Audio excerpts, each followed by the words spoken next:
practically every one of the top 40 records being played on every radio station in the United States is a communication to the children to take a trip, to cop out, to groove. The psychedelic jackets on the record albums have their own hidden symbols and messages, as well as all the lyrics of all the pop rock songs. And they all sing the same refrain. It's fun.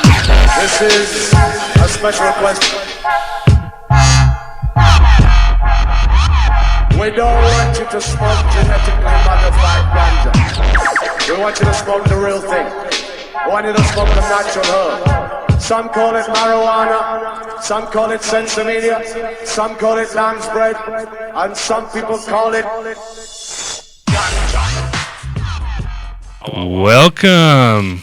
I think this is the 8th installment. I never remember. 8th? Come seventh? on. No, I don't know. 7th or 8th, something like that. 7th. There we go. See, I told you, once we get past 10, I might remember again. We have a packed show today. Things come in waves. Some weeks I have no guests. This week I have like too many guests. They're stacked up outside. It's like an airplane. It's like an airport right now. We've just sort of got people on waiting. As you know, we're a little bit late too because we're trying to coordinate all this stuff and get it to work. We have some great guests though. We have Tony Budden here from South Africa who just showed up after his long trip through Washington, which is definitely going to take a toll out of you. So he's now coming to Colorado to relax a little bit after the belly of the beast, which can definitely get to you. I got Eric Hunter, local hemp activist, here today to kind of throw his 2 cents in, I guess, as we want to say, or give us enlightenment of what's going on locally. We got Jason Love, who everyone knows now is the big hemp guy in town. Big hemp guy. He's taken over, I think I heard. And we've got a bunch of other guests coming through. I'm going to kind of like go as we go because it's like we're gonna have too much information here, so I don't want to overload myself. Only had one coffee, so. But basically, and we've got, as always, Flargle. Hello. Holding it down, keeping the computer rolling, giving me very, very little amount of information, not giving me enough ever. That's for sure. So he's gonna try to like keep us abreast of other news besides what we're gonna talk about here.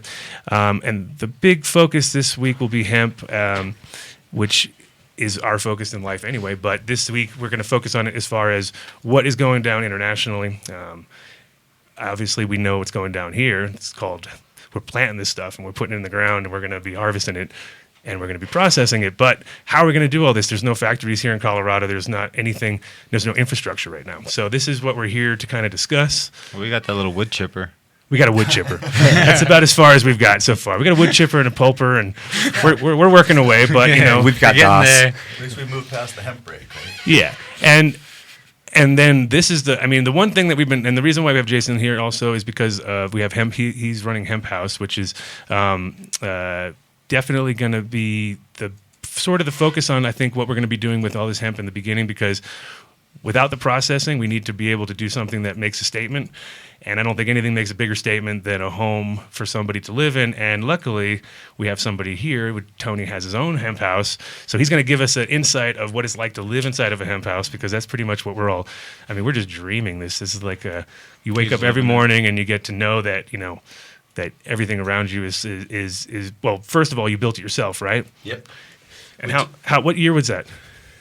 We finished building in 2011, so I've been in there 2 and a bit years now. And we started planning it a lot earlier, though, about 2008. So it took about 3 years of planning, finding the right architects, going to Europe, checking out the material, because it's unknown. We build with brick and cement in South Africa, so to build even with cellulose and lime was a big shift. And it was awesome to see. It's just pulling the right people in, getting a team together. And how was the learning curve on that? Super fast, actually. I mean, to get the builders to understand you're working with something that's semi-dry compared to cast concrete. Right. That took a while. Just to understand that even. Just to understand that when it comes out of the mixer, it's not a sludge, it's not wet, it's dry. You can pick it up. It's got they call it cornflake consistency.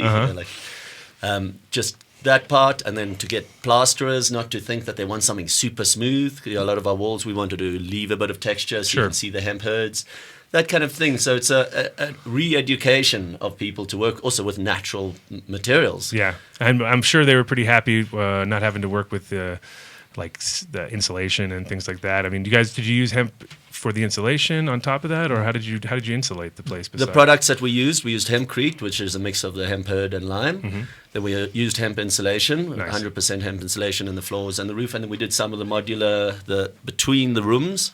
We used the modular system, which had hemp chipboard on the outside, double layer of hemp insulation on the inside, and then another layer of hemp chipboard on the other side. Right, that's awesome. So that was a super fast way to build as well. That was all done in the factory and then delivered to site. Yeah, so they had them prefabbed for you Yeah. already. That's awesome. And then those were the three main building materials. And then we went next level on as well, which was basically everything inside the house. So we did hemp carpets, hemp couches, hemp curtains, hemp lampshades, bed linen, hemp. Basically, like the beginning of Chris Conrad's book, Exactly. which is what we're all dreaming of. Is like Yeah. to wake up in a hemp house and have your hemp Exactly. bathrobe and drink your hemp coffee and kind of Pretty much. get in your hemp car and drive to your hemp job on your hemp highway. Exactly. So I was living that. The only thing that we were missing was driving past the fields of hemp on the way to work at the hemp company. Right. So that was the next part that we had to manifest. And you after actually had to import all of your hemp at that time. At that time, we had to. We made the choice on two levels.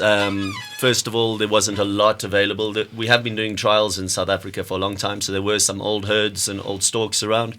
But we wanted to. The first houses, they're the demo houses. They're the ones that everyone looks at. So we wanted to use the products that had been proved in Europe.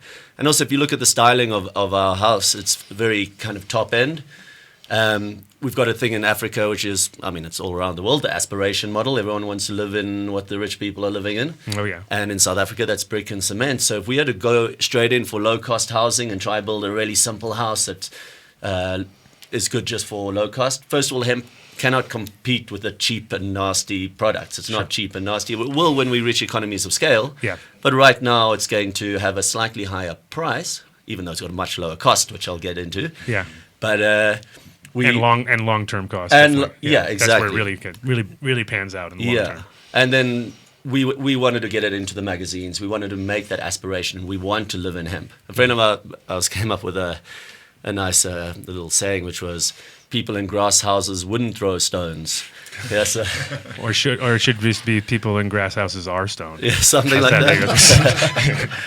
So it was a really effective way for us, because people, when they get hemp, is when they experience it, when they touch it and feel it. And that's why hemp clothing has been so efficient in taking the message out there, tangible. Someone can think it's all about smoke.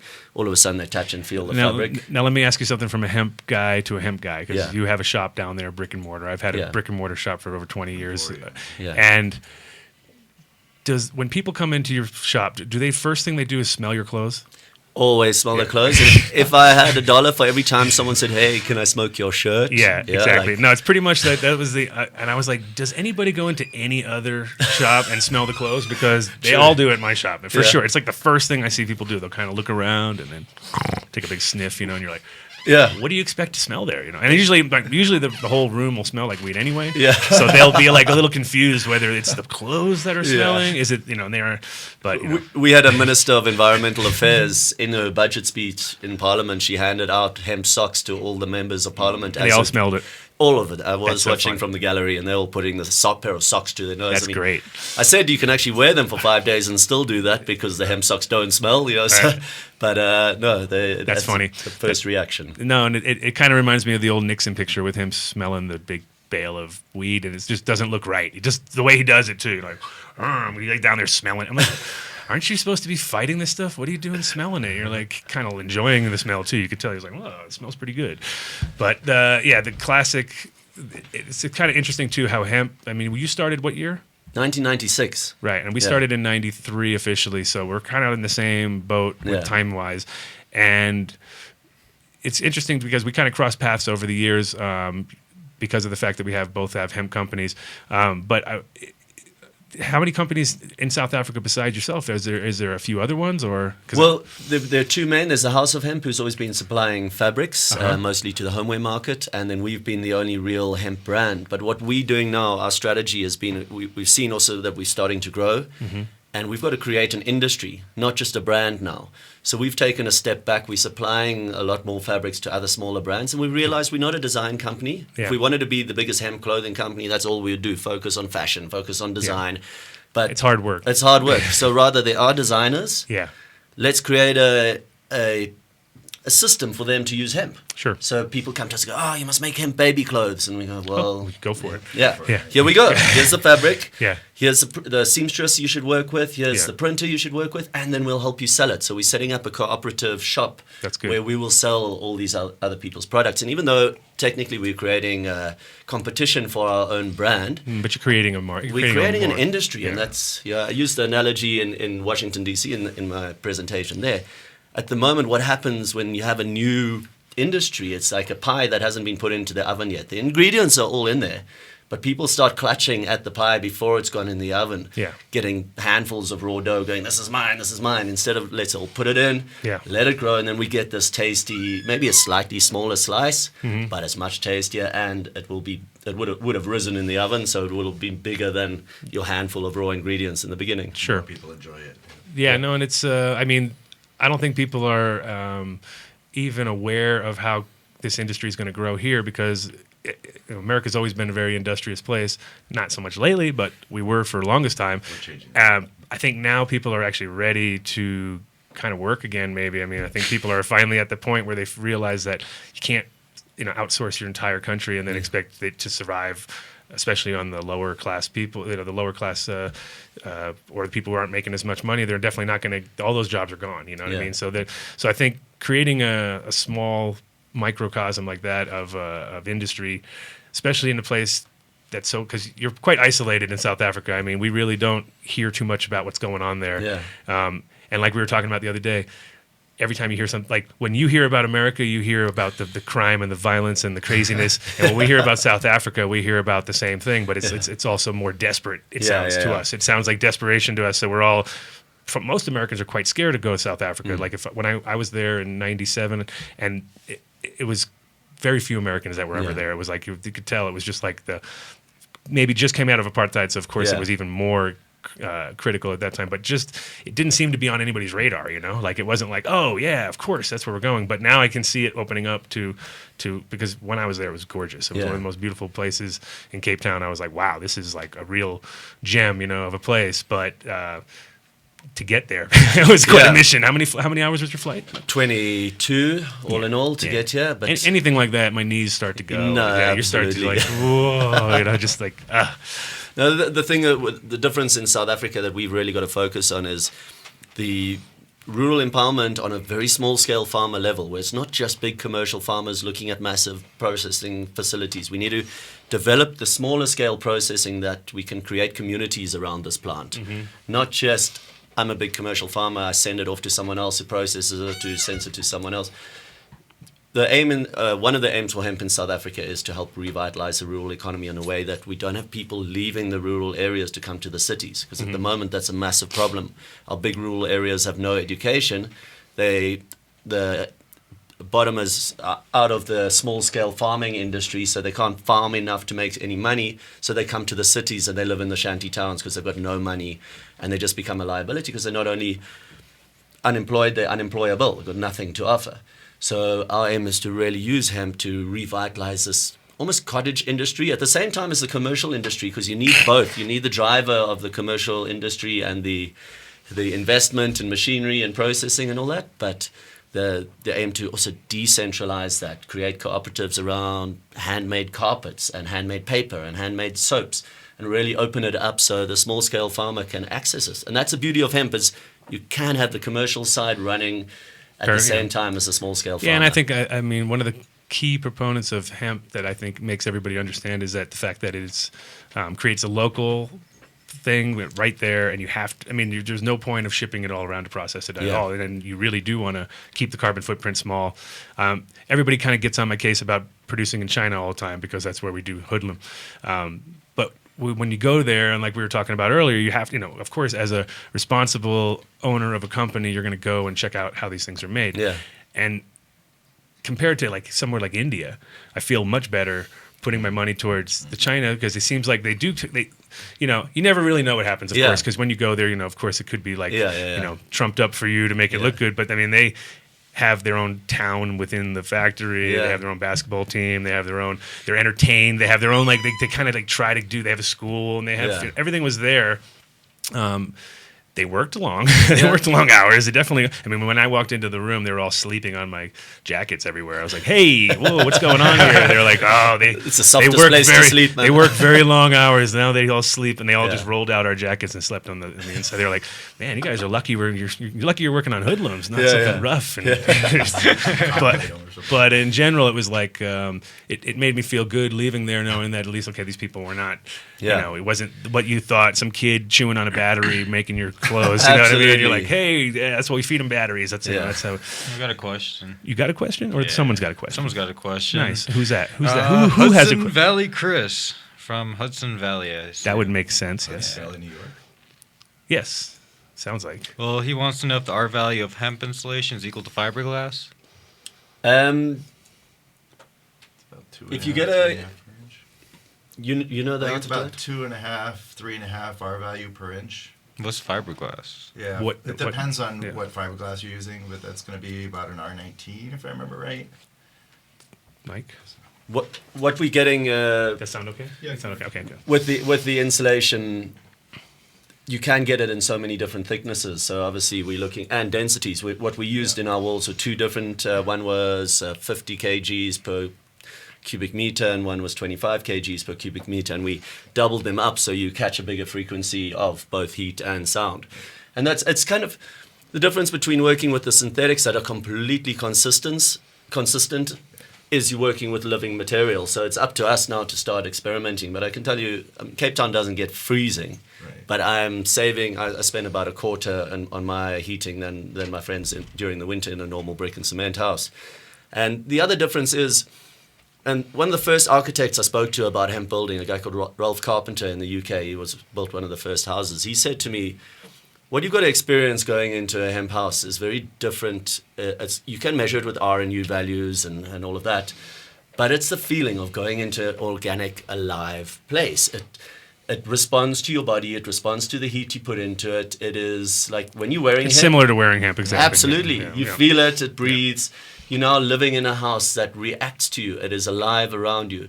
And that, to me, is way more important than the R and U values. Obviously, you need to make sure you survive the winter. Yeah. But in countries where they're using hemp a lot is France, Ireland, which has some of the crappiest weather I've ever experienced. Sure. Yeah, and they've been doing this for a long time now. So it's completely adequate, if not better. But the other thing is that I've worked with fiberglass insulation. Oh, it's horrible to work with. Terrible. Yeah. And that's what I was saying earlier. I think anybody who got a chance to not have to work with that would be loving it. Absolutely. Because no gloves required. Everybody can just work along. You don't have to cover yourself from head to toe. They could sleep on the hemp insulation. You definitely couldn't do that on the. No. It's really a completely different conversation. I mean, you can sit here and compare it to concrete and all these other building materials, but in reality, it offers so many other features that relate to us as humans and living beings, like you're pointing out. Yeah. It's just the feeling, just being inside of a house that's a raw shell. That alone is such a warm and comfortable feeling. It's not that cold shell that you would experience with traditional building materials.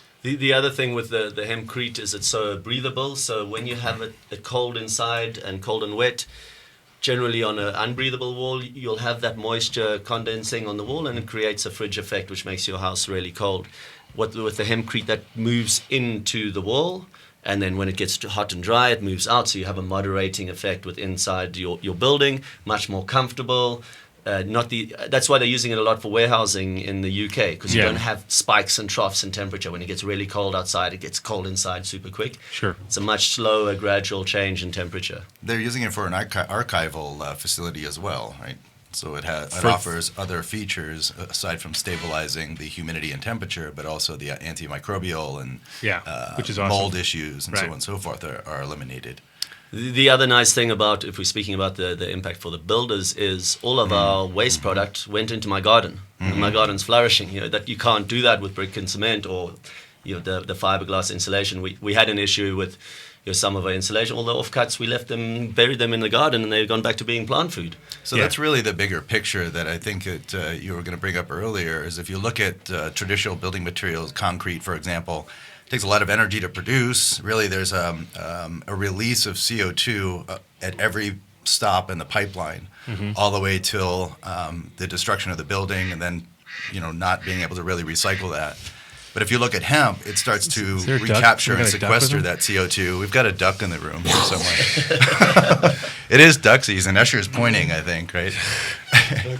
Duck Dynasty. But so, right here. so really, that's it's a carbon sequester closed loop system that we can start to look at. We can really start to think about what are maybe CO2 credits related to the jeans that I'm wearing or the house that we build. Maybe the consumer market can start to get involved in that arena as well. And I'd like to see this studio with foam on the wall be replaced with hemp insulation pretty soon. That would be awesome too. I mean, you can That'd be imagine great, with. yeah. I mean, you already know what that Acoustic material is tile. made out of, so Yeah. you can just imagine if we could see what's off gassing off of there still, you know, because I'm sure it is. I'm sure it goes Yeah. on. Because if you've ever seen an old piece of that stuff, it definitely changed over time a little bit. So there's something happening. You know what I mean? It will stay foamy or whatever, but then I've seen some that have just kind of disintegrated after time. So it's like I wonder where all that, whatever was holding Yeah. that thing together, where did that all go? You know what I mean? So it's people don't realize a lot of times with plastics and on synthetics what it really does. They're not ever like finished. You know, like Nike, for instance, produces more shoes than anybody in the world. Yeah. There was a study of about 6 to 8 years ago or something where they actually were testing the footprints left behind, the toxicity of the footprint left behind of the shoe, and it was readable and you could see it, so it could detect it. So it was meaning that everybody's walking around leaving little residues Sure. of plastics that are necessarily good plastics, you know. So it's kind of like if car tires are a different kind of rubber than, for instance, these and shoes are all different types. You know, and I'm sure that people in China don't care what they're putting in there as long as it makes a shoe and gets out the door and they could actually sell it. So Nike would be the biggest polluting company in the world if that was the case. So I would say, they're pretty much polluted the entire planet and covered it in toxic waste from head to toe, from everywhere that any person has ever walked with a pair of Nike shoes. Thank you, Nike. I'll never get a pair of Nikes from them. That's for sure. But I'm not out looking for Nikes. I just stopped wearing them when I was about 15, so had my time. But It applies to plastic water bottles too. All the off gassing. Oh, for sure. And that water and that's so on like so crazy forth. because of the fact that it's like, we're not drinking out of our shoes unless we're really desperate. But We're pretty close to that, though, if you really start to think about the bigger picture. I think what Tony brought up earlier about the cooperative model and what the Hemp House really offers and getting it to the magazines, all that kind of stuff, is we can start to have these conversations. I think as a lot of us do, that hemp is a keystone to allow us to talk about remediating the soil, our healthier food. I had to throw that in there for Eric. I was already wondering how we're going to pull him into the conversation. So I think that coming back to that cooperative relationship to allow that artisan community, if you will, to develop and really start to be the inventors and the creators again. Yeah. And that's really where our country thrived for so many years in many different periods. But if we look at that industrial opportunity that we have right now in bringing this back to the United States, it's not like we're making anything new. We're just kind of adapting to new technology. We're adapting to the new science around the plant genomics and so on and so forth to really, I think, in an analogy, create almost what has taken place with Germany and Japan and all the technology companies after World War II. They were able to implement all the new technology and leapfrog everybody else in the world. And I think that's, considering the scale that we have in the country in terms of land opportunities. Yeah, we should be able to there. leapfrog with the hemp just because of the fact that we've been held back for so long. Yeah. And, I mean, it's not like we don't have the capability as a country to do this. This is... I think, and I even found it funny, like when I talked with Tony and he showed me his products.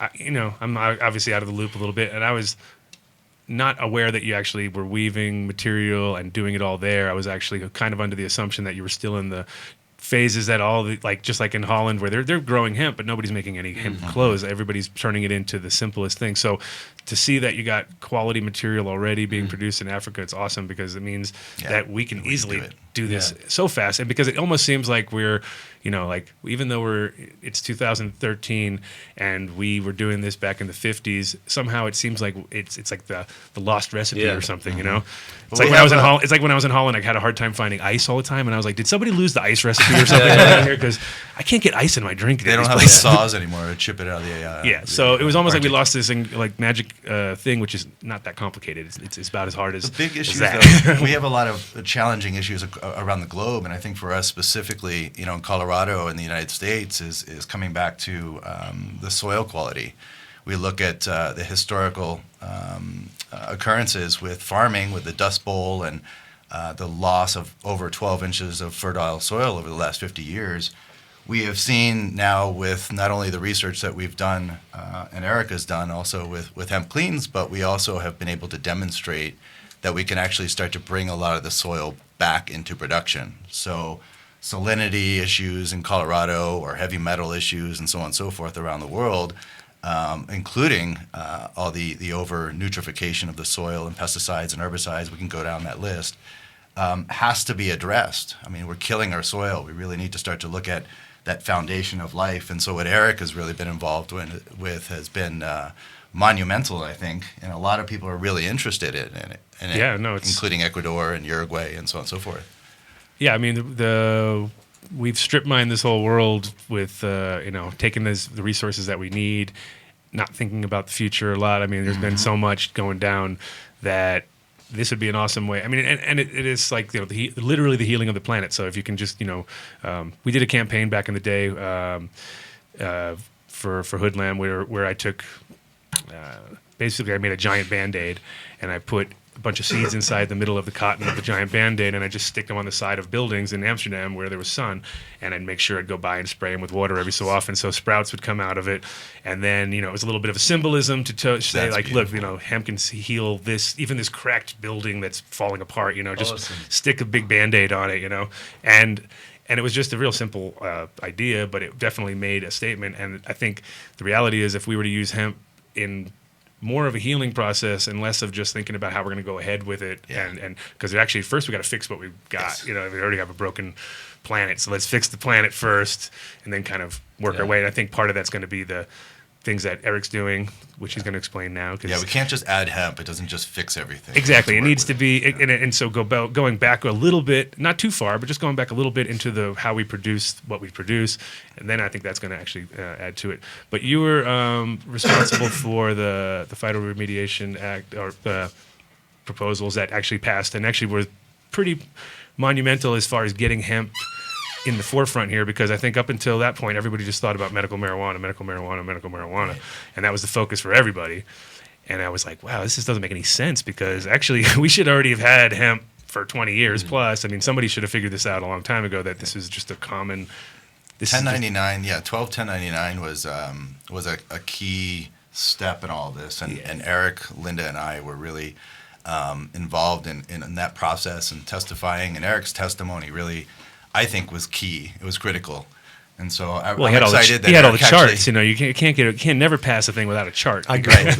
You got to have a chart, pie charts, please. So I'm glad Eric stepped up and took that risk. So yeah, if you don't mind talking about that. Right, and getting back to what you're saying, I saw the dispensaries pop up, and I thought, well, why don't we have hemp? This is an afterthought of some sort. Exactly. So I made contact with Linda Parker, who put me in touch with Jason, who had already been working with Representative Wes McKinley on the phytoremediation bill.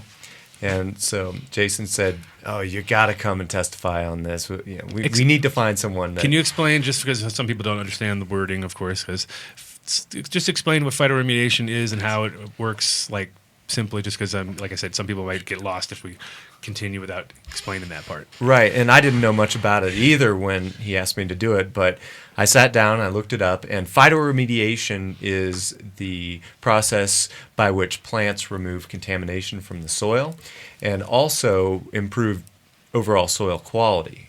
So you could look at it from 2 points of view. It's addressing contamination problems that are caused by industrial processes, or just reversing natural processes that lead to degradation of the soil, such as increased salinity, and not only sodium chloride, which is common salt, but elements like selenium that are naturally leaching out of the rock and increasing in the soil and toxifying the soil. So it's always better to have something growing that's not a noxious weed than to have nothing at all, because when you have nothing at all, the soil just blows away and erodes. And it's very important to maintain the organic matter in the soil, and also to have the roots in there to aerate the soil and create an environment that's beneficial to not just hemp but all plants. And some studies, they've followed up hemp crop with a wheat crop, and they've seen 10% increases. So it's got a lot of uses from an agricultural standpoint, not just to produce a product, but to improve the overall rotational scheme. Sure. And actually, I live in Golden, which is right above Rocky Flats. So I was pretty excited to hear that this program went through, just because of the fact that that is pretty much the biggest eyesore or the biggest, problem right now as far as that we know of. I mean, there's probably a lot of other ones we don't know about, but that's the one we all know about, and it's right there. It's at the bottom of my hill. Like when you come down the bottom of my hill and you look out to the left, it's just right there. That's a bad site. They did open dumping. And what I'm a bit amazed about is now they're making a huge, gigantic project out there, and they're putting in hundreds of homes. Yeah. And I'm just like, what? Like, I don't know. I think it would be a hard sell for me, knowing that that's exactly where they're testing and mining for uranium, or was it uranium or plutonium there? Plutonium. They made triggers there. That was our trigger manufacturer. Right. I actually worked on that closure project as well. So the fact that that's still, and what there was actually, this is something I saw online the other day. Did you see this chart where they showed every nuclear explosion that happened in the lab? Yeah, the animation. Yeah.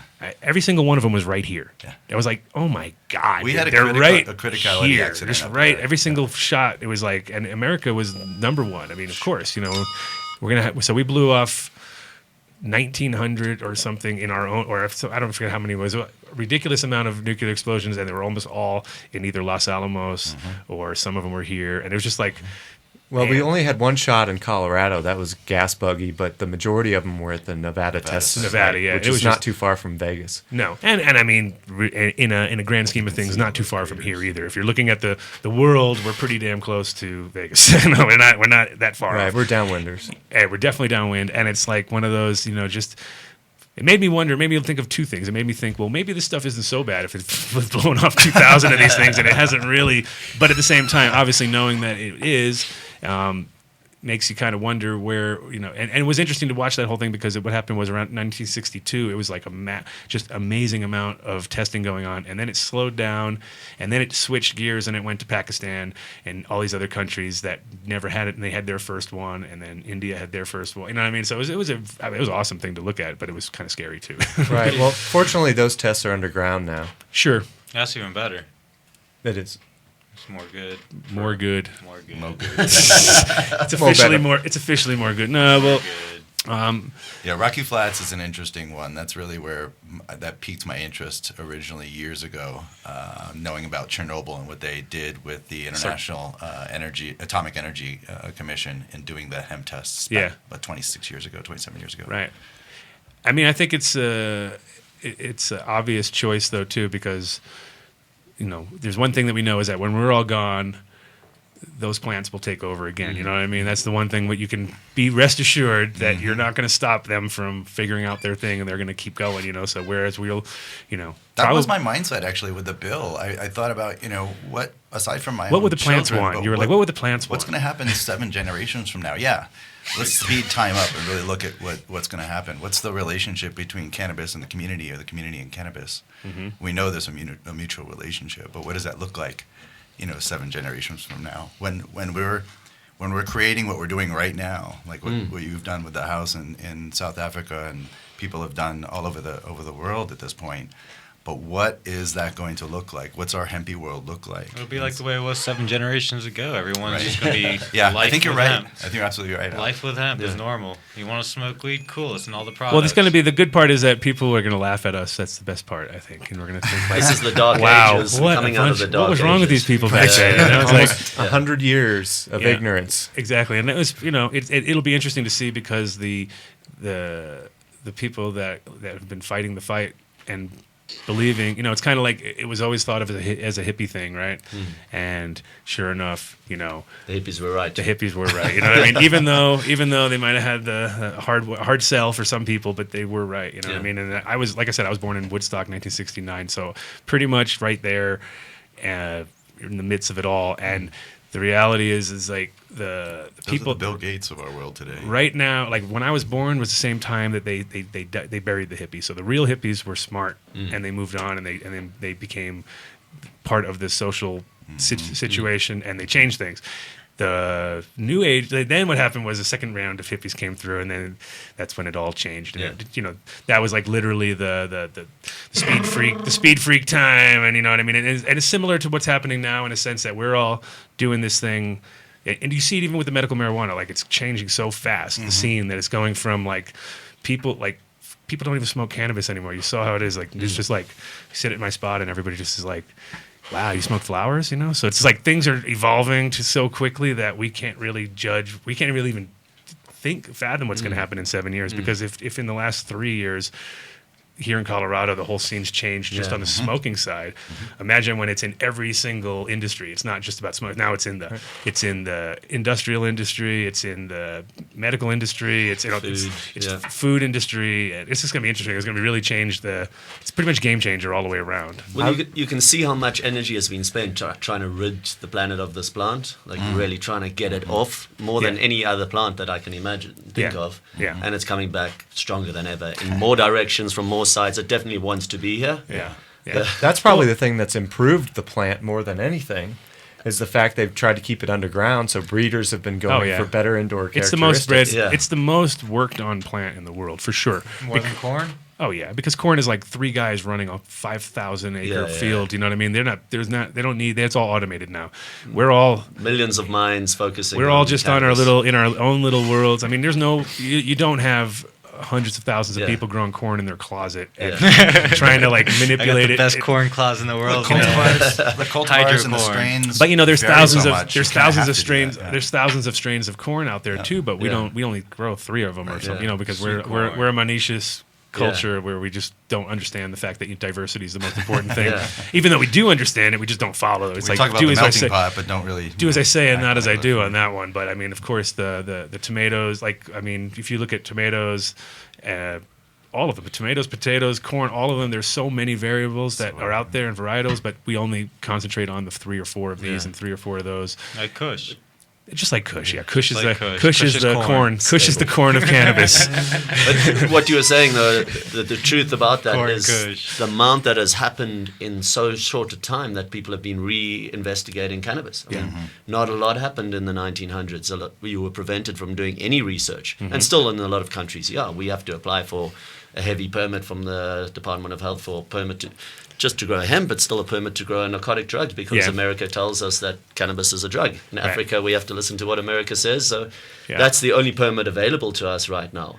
But just in a few years of research, we already leapfrogged our knowledge so much. So you can imagine what's going to happen in the next few years. It's fascinating stuff. Little secrets going on there, Raz? No. I was just no whispering. There's no whispering allowed. Another little random piece as Tony was talking, specifically just about what Colorado is doing. It's fun to think about the future and what's happening, but if we really start to put ourselves in our place today and look at what the next steps are, I'll just kind of throw this tangent in there. And this is what I was whispering. Oh yeah, tangents. I love tangents. to Eric, but we have this opportunity to grow industrial hemp in the state of Colorado, and we have these regulations. There's no licensing. There's no real strict background checks, and so it's really pretty wide open. And a lot of people have been asking me, if I'm not a commercial grower, if I'm not in the research and development, can I still grow hemp? And from what I understand is if you look at the bill, if you look at the regulations, it's not prohibitive.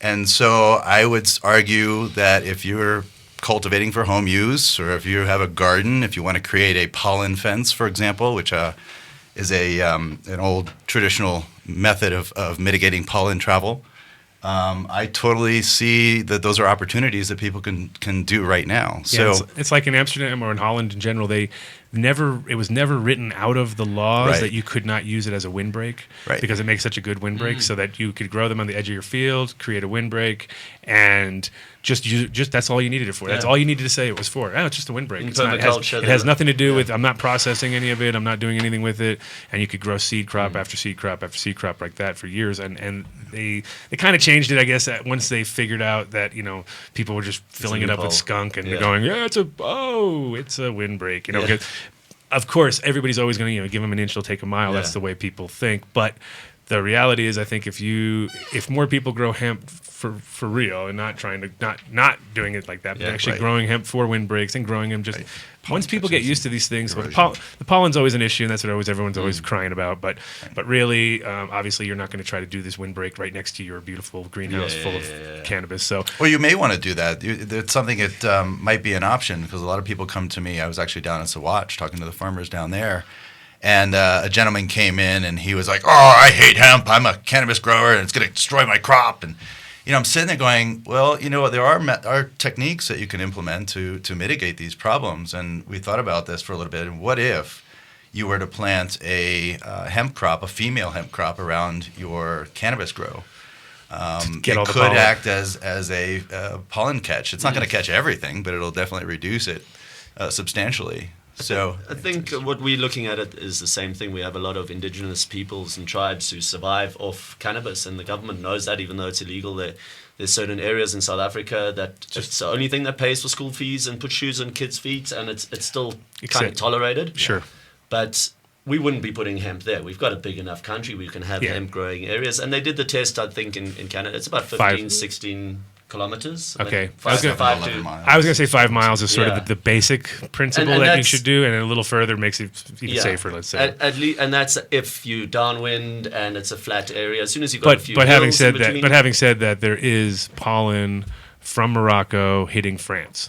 So it's more than 5 miles from Morocco to France, so there is, but it depends because it differently over water it hits the current of there, and it just zooms through. But so there's possibilities, I'm sure, and well, let's just hope that we get to a point where we are affecting real crops, because then we are doing something good. That means we're growing enough hemp that we're actually screwing up a couple guys. And that's really what we have to move. Sorry, guys.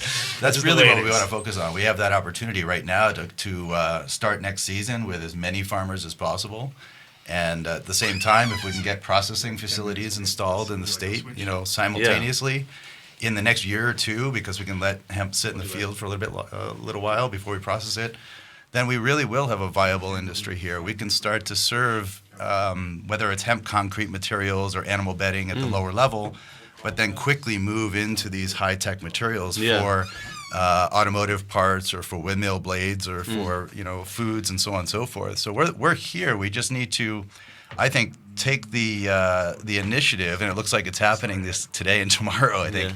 But to take those next steps and really sit together as a cooperative community and make those concrete decisions. The farmers are ready. Concrete decisions.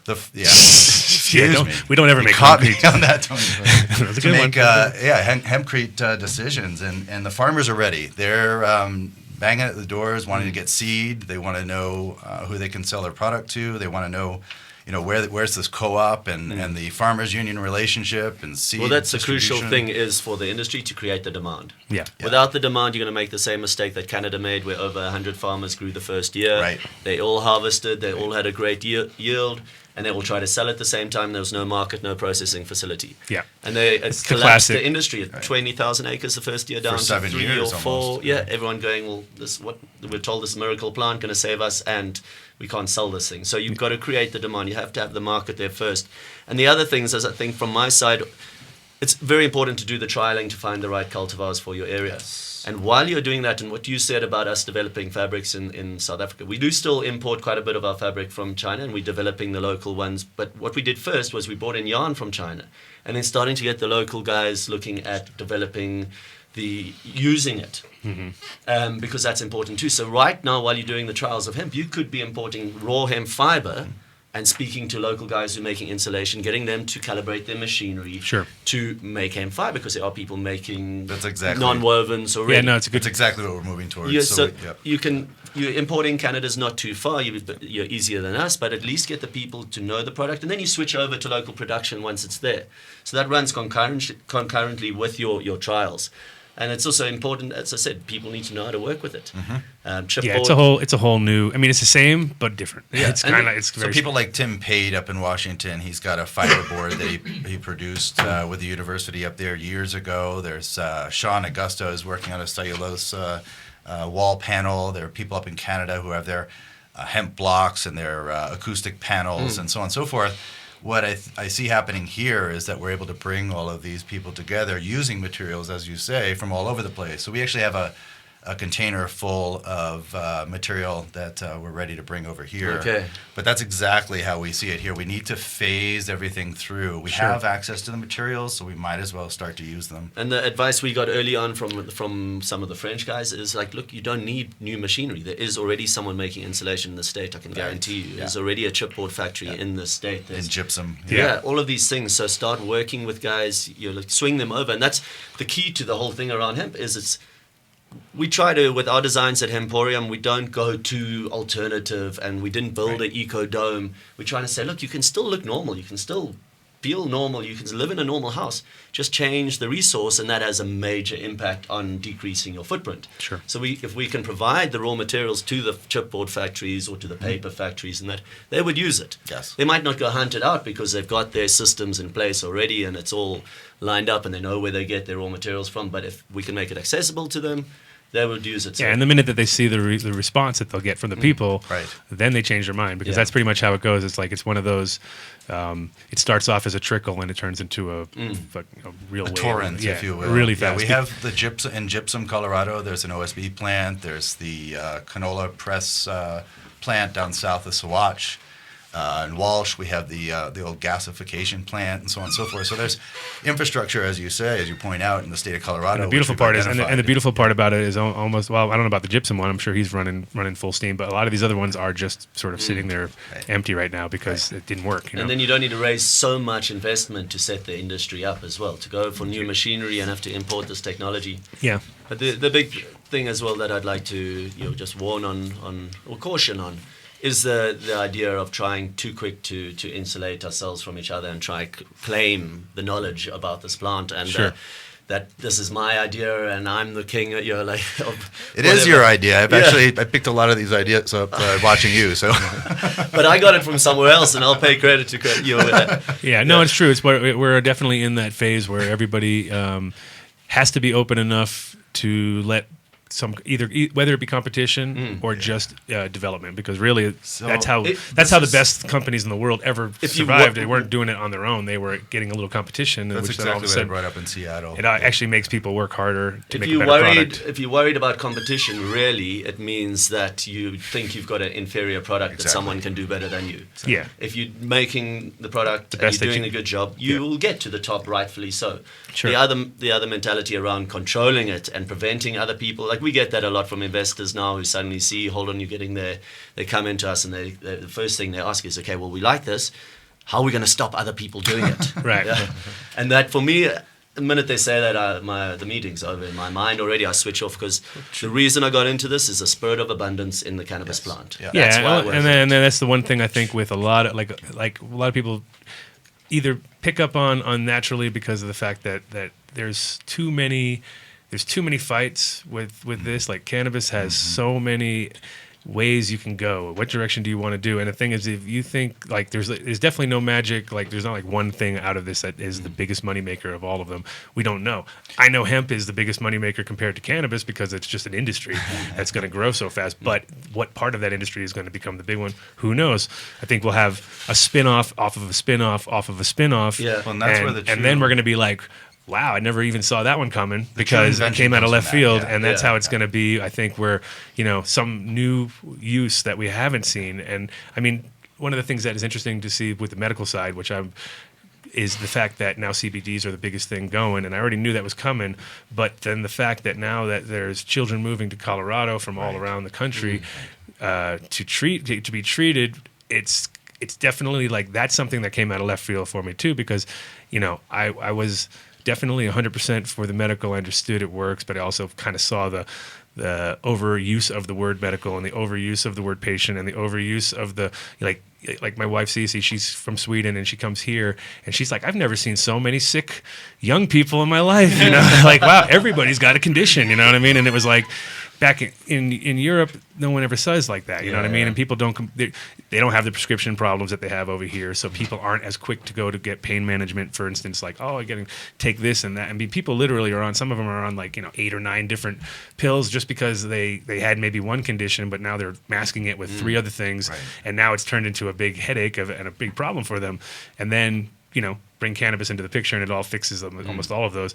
And then, you're pointing out the biggest. Sorry, real quick. You're pointing out the biggest amazing thing about this plant is that we don't know what's to come. We are the tip of the iceberg, and just like that came out of left field for you, from day one, everything seems to be coming out of left field. I mean, it really is more and more and more information that actually is proving the efficacy of this plant in so many different areas, not only on the cannabis side but also on the hemp side. Oh yeah. And one thing that I'm just going to kind of reiterate, and I think I'm hearing the same thing that Tony was saying earlier, is that, and you're saying the same thing, if we all do this independently, we're all going to spin our wheels. Some of these companies are going to fail, and so then there's a lot of expenditure and waste of energy and money and so on and so forth. When, if we all come together as these ingredients, the ingredients themselves really are open market. It doesn't matter what those are. It's what you make with those ingredients. It's how you cook. It's how you, whatever it is, that conglomeration of collaboration instead of competition. And then what happens is all that energy not only creates something very quick and solid, and you brought up what happened in Canada. It actually happened in a lot of countries, is that they ramp up their production because they're so excited, and then for the next 7 years they're recovering. And so if we work together, we can prevent that overproduction, actually start to create value-added product and actual stability in the industry, which makes us all look good. Yeah. And then there's more investment opportunity. The public media starts to really look at that. So the true cooperative model is around activity rights. Yeah. So you say, right, I'm going to be the guy who gets the decorticator going, or I'm going to be the seed supply guy. I'm going to be the breeder, because that's my biggest advice to give to anyone wanting to get into the hemp industry now, is to choose one thing that you really feel you love, or you really feel a calling that you can do better than anyone else, and focus on that. Yeah. Because the classic hemp trap is to try to do everything, because the plant can do everything. There's too much to do. Too much to do. I mean, you learn that quickly if you have a hemp store. Absolutely. You're like, I'll take that. Yeah. Oh, I'll have one of those. And then after a while, your store is so full of stuff, and you don't really have a focus anymore because you can't spread yourself so thin. Somebody asks you for, I got paper and I got this, and I got, it's like, so I kind of, I figure that's the big curse of hemp in a sense, as far as there's too much going on that you gotta like. There's a great TED talk on that about the stagnation of too much choice. Yeah. It's actually a curse. There's too much, and you can sit there and go like, okay, well, where do I go now? What do I choose? Do I want that? Do I want this? Yeah. And it actually slows you down. So right now, you've just got to be decisive and say, right, I'm going to do hemp foods. Bang, and I'm going to build the best hemp food company. But I think what we've been doing with the hemp shops has been very crucial up to now, which is the advocacy, showing people everything hemp has to do. It's pure education. I mean, we for every person that you educated, like you were saying, it's not like you're getting paid every time. And I would have 20-minute conversations with people because there's too much to tell them, Absolutely. And then you're like, and then you go everyone who comes into the shop, and then they're interested genuinely. I hope. Sometimes they weren't. Yeah. Sometimes I'm sure I was just blabbing in their ear and they would just want to get out of there. But for the most part, I think a lot of people just don't know this world's out there, and then when they get exposed to it. And it's like really interesting to them. It's like when we were on a flight, when I was with a flight with Robert going out to Seattle, we sat down next to this guy, and he was going to a concrete convention, and we're like, wow, concrete convention. Well, this is interesting. So we talked to him about hempcrete and blew his mind. And basically he was just like, he's like, they said, how big is this convention? And he's like, it's big. There's 30,000 people going through this thing. And I'm like, wow, this is a lot of people for concrete. It doesn't seem like there'd be that much innovation, but I guess there is. There's so much in the industry. But if you went, I believe if you went there with the right hempcrete display, pretty much would rock people's worlds, because they're everything that they thought was wrong, and they're like, now what do I do? You know what I mean? Now my whole company's based on this crap, you know what I mean? And it's like, and now we have an option to do something better. Well, that option or the alternative is also a big thing that's changed. Is people are starting to really seek out alternatives, realizing that we cannot carry on this tack that we're on.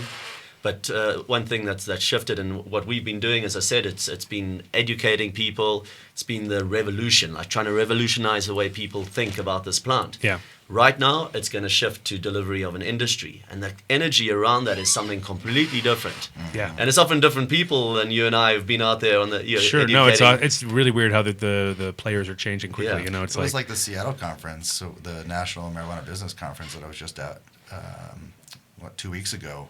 Mostly it really investors, is a different bar. a lot of The bars have investors. raised. Yeah. Yeah. It wasn't what we're used to seeing at any of the conventions. It really was the investor business people really coming to Yeah, the problem with look at what's what going I on. always have with my problem whenever I'm with those people is the I'm not up to date on any of the jargon that's going on. Yeah. I feel like how they feel when they come and talk to us, and we're all talking about cannabis, and Yeah. we have our lingo and jargon, and they don't know what we're talking Do you about. need an angel investor or this? Yeah, and I'm like, have a deck you for can me it's show always me? Yeah. it's always feeling like, and it's always a much like what they don't understand that we're talking about is just from our experiences. It's not we didn't go to school to learn this, and we're not trained to try to be the one. Like they're literally trained to find the weak spot, to come in, to capitalize on that one thing, and they don't how to gut something out and start over How and to stop other people doing it. exactly. So they're coming at Intellectual property. it from a totally different angle, and I mean a lot of us are. Our intellectual property situation is really out of hand because we're constantly giving out information that we don't necessarily have to, and they've actually should be paying us for, and that's the way it looks. And they're not, but they're not willing to because they know that we're not savvy as they are, and so the reality is they're going to take as much information as they can out of you to work with it. I mean, I've seen it happen on a few All the I time. want to pick your brain for a little while. Exactly. Yeah. Once you hear that, it's like, man, I need a clock right now. Boom, let's go. 5 years ago, the only people who phoned me were students and our journalists. Yeah. Looking for information. Now it's someone who's like, okay, so I've heard about this hemp thing. So where do you get the seeds from, and where's the market, and where's the best place to plant it, and what Yeah. products, and the Where are the machinery? machines Where from? yeah. It's amazing. Hold on, I've spent 17 years of my life Yeah. getting this knowledge. But And again- yes, I do want it to grow. Exactly. It's like we get into that. You Yeah. get into that zone where you're not 100% sure what to do. It's the same as a breeder with with seeds and breeding and stuff.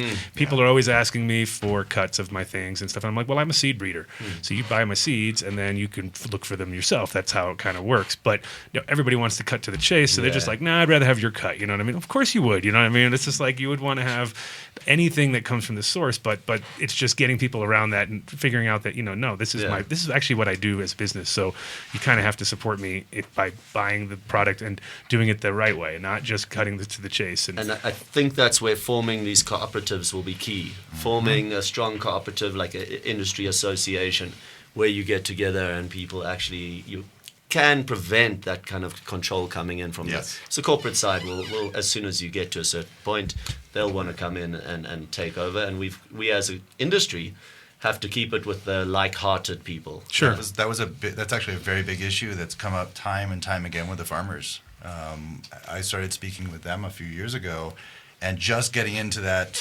family, if you will, that community was very difficult. They don't trust many people.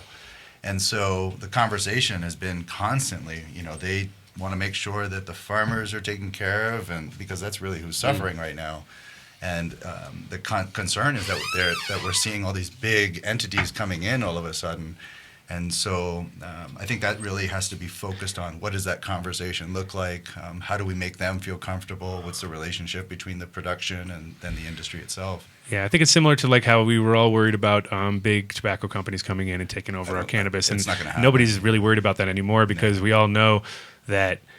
First of all, it's not easy job to produce cannabis consistently at any level commercially. It's very hard. Like, doesn't matter if you have 5 patients or 100 patients or 1,000 patients. It definitely becomes hard to maintain consistencies. On top of that, everybody changes like the day. Like just they change their flavors daily. Right. Like people do not. Some people like get locked in on one thing and they like it, but for the most part, we're really all about choice. So the minute you don't so big companies not going to take that much risk because they know that if they lose, if they go and package all this stuff up and they get one bad sort of, because it won't take long. I mean, basically we're all communicating with each other. So if Marlboro came out with joints, I don't think anybody would be behind it. And if they were, it would be the newbies that just came in. And I get one for a collector's pack. Well, exactly. and they've staked out their territory because they supported the Partnership for Drug-Free America for years and years on end and said, we're against drugs, so smoke this drug. Yeah. And so how are they going to save face if they go? Yeah, it's a hard one. So, I mean, I'm glad they did that. I'm glad they buried themselves in that way. But so we're going to have to take a quick break and switch up some guests because Thanks for having us. We were running late. Now we're kind of coming back into time. I think we normally in that amount of time that we just talked, I would have basically said a bunch of crap. He would have gave me some lame news, and we would have had barely any information. This time we had like massive information from the first second on. So usually what we do is the second hour we'll get like this in depth, but this one is a double whammy. We're gonna get Ryan Laughlin out here. I'm not sure who showed up yet, so I have to find out who's out there. We had a mass. It was like a big mob of people out there. So I'm gonna send the Flargle outside to take care of this. We're going to take a little break for a few minutes, and we'll be right back for the Adam Dunn Show Part 2. Thank you. Cannapunch is a delicious and effective medical marijuana beverage proudly made right here in Colorado. Each bottle is freshly infused with 100% pure flower extract from the highest grade marijuana plants available today. Using proprietary extraction methods, every bottle of Cannapunch is consistently and reliably infused with an exact milligram dosage that you can count on to relieve your symptoms each and every time. Cannapunch is delicious. There's never any medicine-y taste. We use only 100% cannabis flowers. No trim or byproducts are ever used in Cannapunch. It does not require refrigeration and comes in convenient, resealable multi-dose bottles from 60 milligrams to 200 milligrams. We have drinks with dosage that works best for you. Cannapunch is available in a variety of delicious flavors like black cherry, watermelon, pineapple mango, and blue raspberry. And we now have strain-specific beverages available just for you. Cannapunch is delicious, convenient, consistent, and effective. Give it a try and experience the Cannapunch difference. Call Canasher at 1-800-420-5757 for all your insurance needs. Canasher understands the risks you face each day, and we are there to protect your business and your investment. Since 2010, Canasher has been serving the cannabis industry nationwide. Call Canasher at 1-800-420-5757 or visit us on the web at canasher.com to learn more about our insurance and risk management services. Proud member of the NCIA. Green Faith Ministry is for spiritual guidance, MMJ information, and networking combined with compassionate care on the way to enlightenment with all Green Faith sacraments. Green Faith provides charity assistance, including medical and food throughout the year. Contact them at greenfaithministry.com.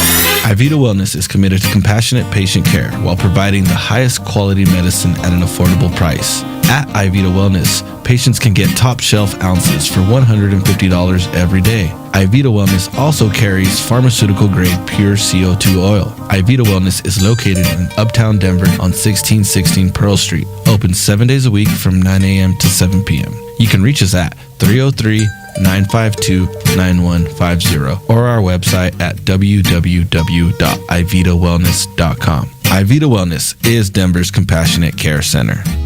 Independent Records and Videos has been your locally owned and operated choice for music, movies, and lifestyle accessories since 1978. Independent Records and Videos has 7 locations from Denver to Colorado Springs to Pueblo to serve your entertainment needs. Whether it's vinyl, CDs, DVDs, books, smoking accessories, or hundreds of other fun and fanciful items, Independent is ready and waiting to make your dreams come true. We are always buying, selling, and trading vinyl, CDs, books, and DVDs, so sell yours and buy ours. Independent Records and Videos, your entertainment headquarters. Check us out at beindependent.com or on Facebook. This segment was brought to you by The Farm, a medical marijuana care center located at 2801 Iris Street in Boulder. The Farm carries premium, cannabis, edibles, and Hummingbird brand products. Visit our new cannabis lifestyle store for your local artesian glass, vaporizers, and hemp clothing. The Farm has been serving Boulder since 2009. Isn't it time you come and see what we have to offer? Whether you are a commercial grower or cultivate as a hobby, No Dough Urban Garden Supply is Denver's first stop for your hydroponic grow needs. With a wide range of products including House and Garden, Botanicare, and Fox Farm, their knowledgeable staff can get you started on your first garden or help you with your well-established business. No Dough Urban Garden Supply is located in downtown Denver at 1330 27th Street, 4 blocks north of Coors Field near MMD of Colorado. They are open 6 days a week from 11 a.m. to 6 p.m. Call 303-296-3424 or visit them on the web at www.nodoughurbangardensupply.com. Are you a runner? Are you a runner who supports marijuana legalization? Run on Grass is a group of athletes actively seeking to change our marijuana laws. We speak the truth about cannabis, bringing the message through our feet to new ears. Check out runongrass.com to find out more about us, our events, and how to join up or how to sponsor a runner. If you're in the Denver area, please join us for runs or start a group in your area. Running not your thing? Any sport can do it. On grass. Runongrass.com. National Cannabis Industry Association would like to thank its members who represent the leading professional businesses in America's emerging legal cannabis market. NCIA is the only organization that has unified legitimate cannabis business across the nation to fight for real reform in Washington, D.C. For more information or to make your business a member, visit us online at thecannabisindustry.org. Are you a medical marijuana patient or interested in finding out how to become one? Contact Mile High Wellness, where your care is our concern. Conveniently located on Hamden and Tamarack in the Whole Foods parking lot behind Proof of the Pudding. Mile High Wellness offers a wide variety of edibles, hashes, and some of Colorado's top strains. Mile High Wellness, where your care is our concern. 3525 South Tamarack, Suite 110, on the corner of Hamden and Tamarack. 720-382-8516. Mile High Wellness, where your care is our concern. Ideal 420 soil is preloaded to perfection with all your nutrient, microbial, and biostimulant needs. It's compatible with all strains and is good for a 22-week grow cycle from seed to harvest. This product is 100% organic and gives your marijuana that awesome aroma and smooth taste we all desire. Ideal 420 Technologies is well grounded in soil chemistry, soil physics, and microbial biology, making them the most advanced soil company in the marijuana industry. They do the science so growers can focus on what truly matters, the plants themselves. No more mixing and feeding of expensive nutrient lines, supplements, and foliar sprays. Not to mention, the company is prideful in being the most consistent soil product that has yet to hit the market. Due to the results when using Ideal 420 soil, they are quickly changing the standard for cannabis cultivation. To order the product, go to ideal420soil.com. Use promo code INTHELAB for an additional 20% off. High up in the Rockies is beautiful Frisco, Colorado. Medical Marijuana of the Rockies is a medical marijuana center with compassion for Colorado's medical patients. Looking for great meds grown organically in soil? You've come to the right place. Medical Marijuana of the Rockies is just off I-70 at exit 203. Check them out at the web at www.mmrockies.com. Their ever-changing strain and clone selection is updated on the website daily. When making a trip to the mountains, no matter the season, stop by Medical Marijuana of the Rockies. Make sure you say you heard about them on iCannabis Radio. You can call 970-668-MEDS to get more information. Medical Marijuana of the Rockies, your mountain source for meds. The Law Office of Edson, Maton, and Matz provides criminal defense, family law, medical marijuana defense, and advice about setting up and running a medical marijuana center, optional premises cultivation operation, and infused product manufacturing businesses throughout the state of Colorado. We're focused on providing high-quality service and customer satisfaction. We will do everything we can to meet your expectations. WarrenEdson.com. Edson, Maton, and Matz in Denver, 303-831-8188, and in Aspen, 970-948-7183. WarrenEdson.com. I'm Gary Johnson, and you're listening to iCannabis Radio, and I want to say, talk it up, Colorado.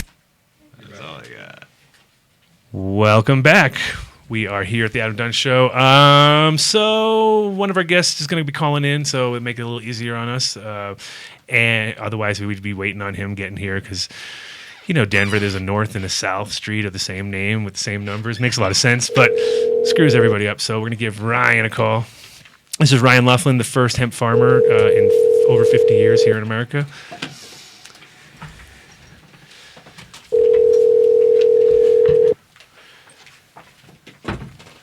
This is Ryan. Hey, Ryan, this is Adam at Adam Dunn Show. How are you doing? I'm great today. How you doing, Adam? I'm doing good. I just was telling everybody how we Denver's always got these north and south streets that screw everybody up. So we were going to have you in the studio, but it's okay. We got you on the air. It's awesome. So we are here with Tony Budden, a hemp farmer from South Africa, which now you guys, we have a common link right there between you two, which is awesome. Hey, Tony. How you doing? Good, Ryan. Yeah, good to hear you again. Hey, Ryan. There's a headset there for you. Hey. So tell us about, well, basically, I've given everybody a little bit of insight. Obviously, a lot of people have heard your name. You are the first hemp farmer in over 50 years here in America to successfully pull a crop off, which is awesome. Thank God for the feds shutting down, right? That really helped. Yeah, and they're slow as always. Yeah, that made it. I think actually this year, what I've heard is that like regular cannabis crops are so bumper crops because of that situation that the prices got driven down so much. Like in Northern California, people are selling weed for about $700 a pound right now, and it's just it's outrageous. Wow. Because no one got busted. This is the first year that nobody got busted. Usually, everybody the price is driven by the amount of people who get busted, pretty much. So it's like if everybody on the hill gets busted, then the prices are really high, and if nobody does, they can't get rid of that stuff. So. We love bumper crops. Sometimes they don't work in your advantage, I guess, but. We're looking from this next year. We were hoping that next year that you get the real hemp crop that we're all looking for, which is the big, massive hemp field. This year was a little bit like smaller, right? We've kind of a bit more patchy. Yeah. We did a lot of experimenting this year, and even with the different cultivars, we weren't sure how it was going to react. And, we had two separate cultivars in one big field, and it was it's crazy the difference that the cultivars make, because one of them did pretty well, and the other one just didn't show up at all. Sure. And so, and we planted a little less dense as for a seed planting instead of like a fiber or a heavier, denser stand. So we had to deal with that. But in the end, it was just more of an experiment on making sure we were actually going to get to do it. It wasn't all about making money this year. And we learned a lot, and we're going to really kick it in the butt next year. And expand on the bigger circle and go right in after alfalfa, and that's going to really help us out a bunch. Sure. No, I mean it's definitely a work in progress. I mean, growing obviously since we've been out of the loop for 50 years, it's definitely going to be a learning curve that's going to come into effect. I got to see some of Tony's first crops too, and it was interesting to see similarities in the sense that it was like you can see how it within a few years how much they improved. It's all about timing, and and obviously we're at the mercy of the weather, So if you never know what's going to happen, if you totally, you can get. I had a research and development plot going too, and I had different countries in there, and it was just amazing the difference.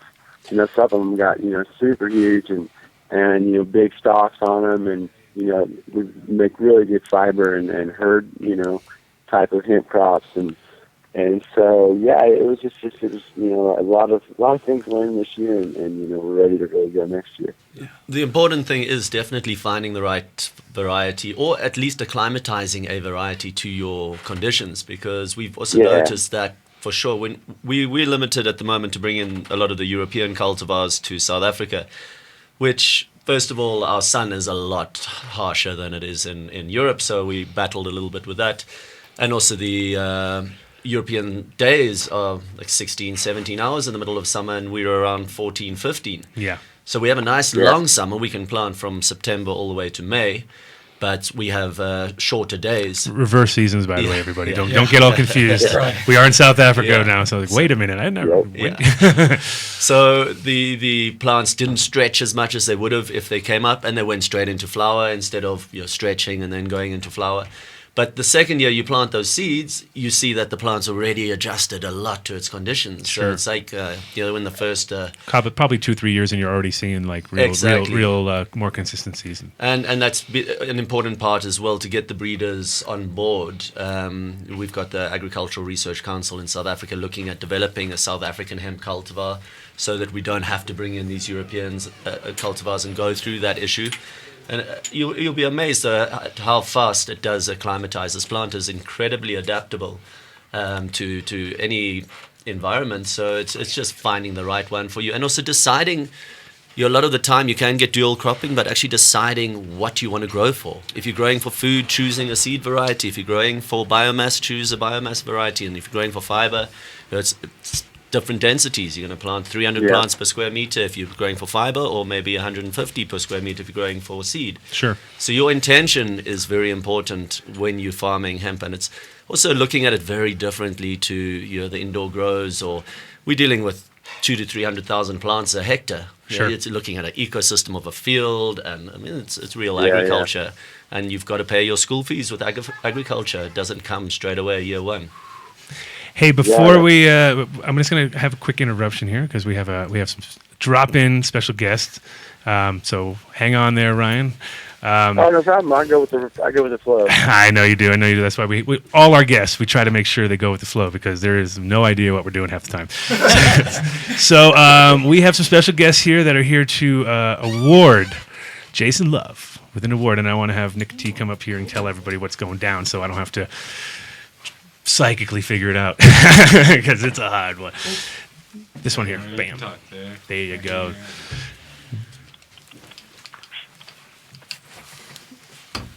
Boom, Nick. I'm not used to having dreads. My headphones don't stay on quite as well. So give us a little insight on this post-event award that we're going to receive. So, me and Burnt MD are here today. We threw the Extract Artist Harvest Fest a few months back. And what the Extract Artist Harvest Fest was really about was bringing our community together. Not only the cannabis community, not only the medical community, not only the hemp community, but all of our communities that we've been working so hard to build here in Colorado and statewide and worldwide as well. Today we just wanted to really focus on why we gave Jason the award at the Extract Artist Harvest Fest. And it's really due to the fact that he's been putting in so much energy in not only the hemp industry that we've seen, so much of lately with Jason working in the fields and some of the first hemp harvests here in Colorado. But he's been in this industry a long time, and he's been supportive of what we've been doing, and we've been supportive of what he's been doing. And I think he deserves this Industry Achievement Award for his amazing work in the industry. Awesome. Thank you. Thank you so much for this. This is such a great honor. I really appreciate this gesture. This is something that, thank you, Burnt. And Burnt's handing me the pendant right now, and the dab tool. These are beautiful, folks. And these are hand blown by Joshua Tree Glass. Oh, look at the eye on this. This is, do you don't mind holding that up to the camera?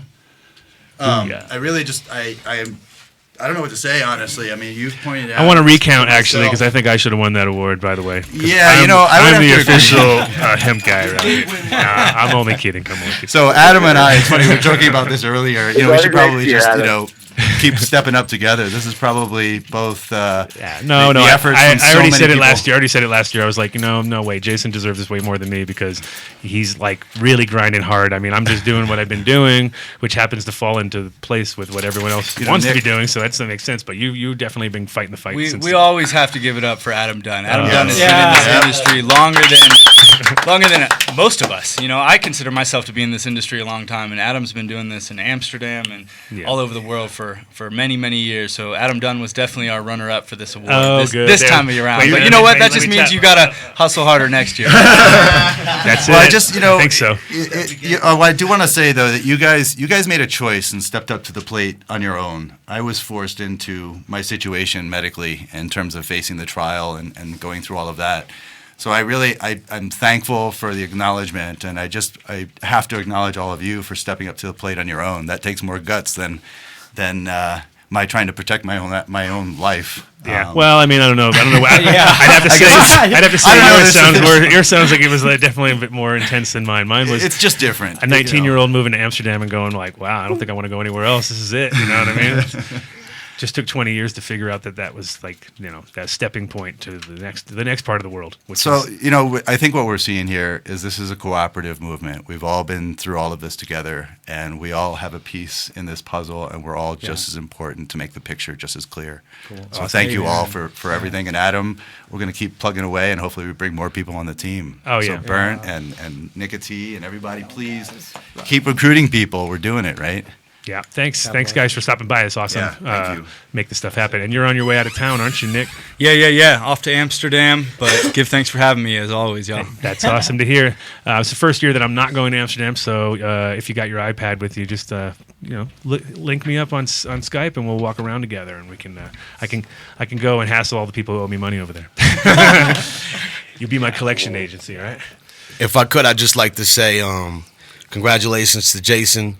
And also, it wasn't just some radio fluke that we said Adam Dunn got the runner-up. It's the truth. There were 3 people that we decided were great contestants, and if you will, for the Industry Achievement Award. And one of them was DJ Caver, Motivation. He's somebody that really does a lot in working with youth and farm. The natural farm industry and local everything. So big up to Cavum, and also of course Adam Dunn, who has my fucking favorite spot, Hood Lab. Hood Lab to me is really the cornerstone of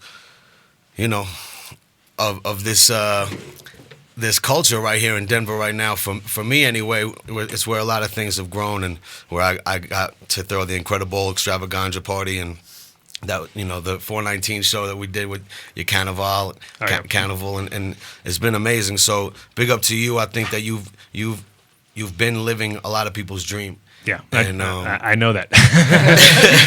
Well, it's good you know that, but it probably also is good to hear that, and good for other people to know that there are people like you who can give inspiration to people who are living in somewhat misery in states where they're criminals. Sure. No, and I mean, I am thankful every day I wake up and I think, hey, I'm glad I picked this industry when I didn't realize this industry even existed. It was just kind of like it's getting bigger and bigger every year, and it's becoming like global, and as the world shrinks, this thing gets bigger, so it should cover the earth pretty fast. It's like we're definitely moving fast. Yeah, man. So thanks a lot.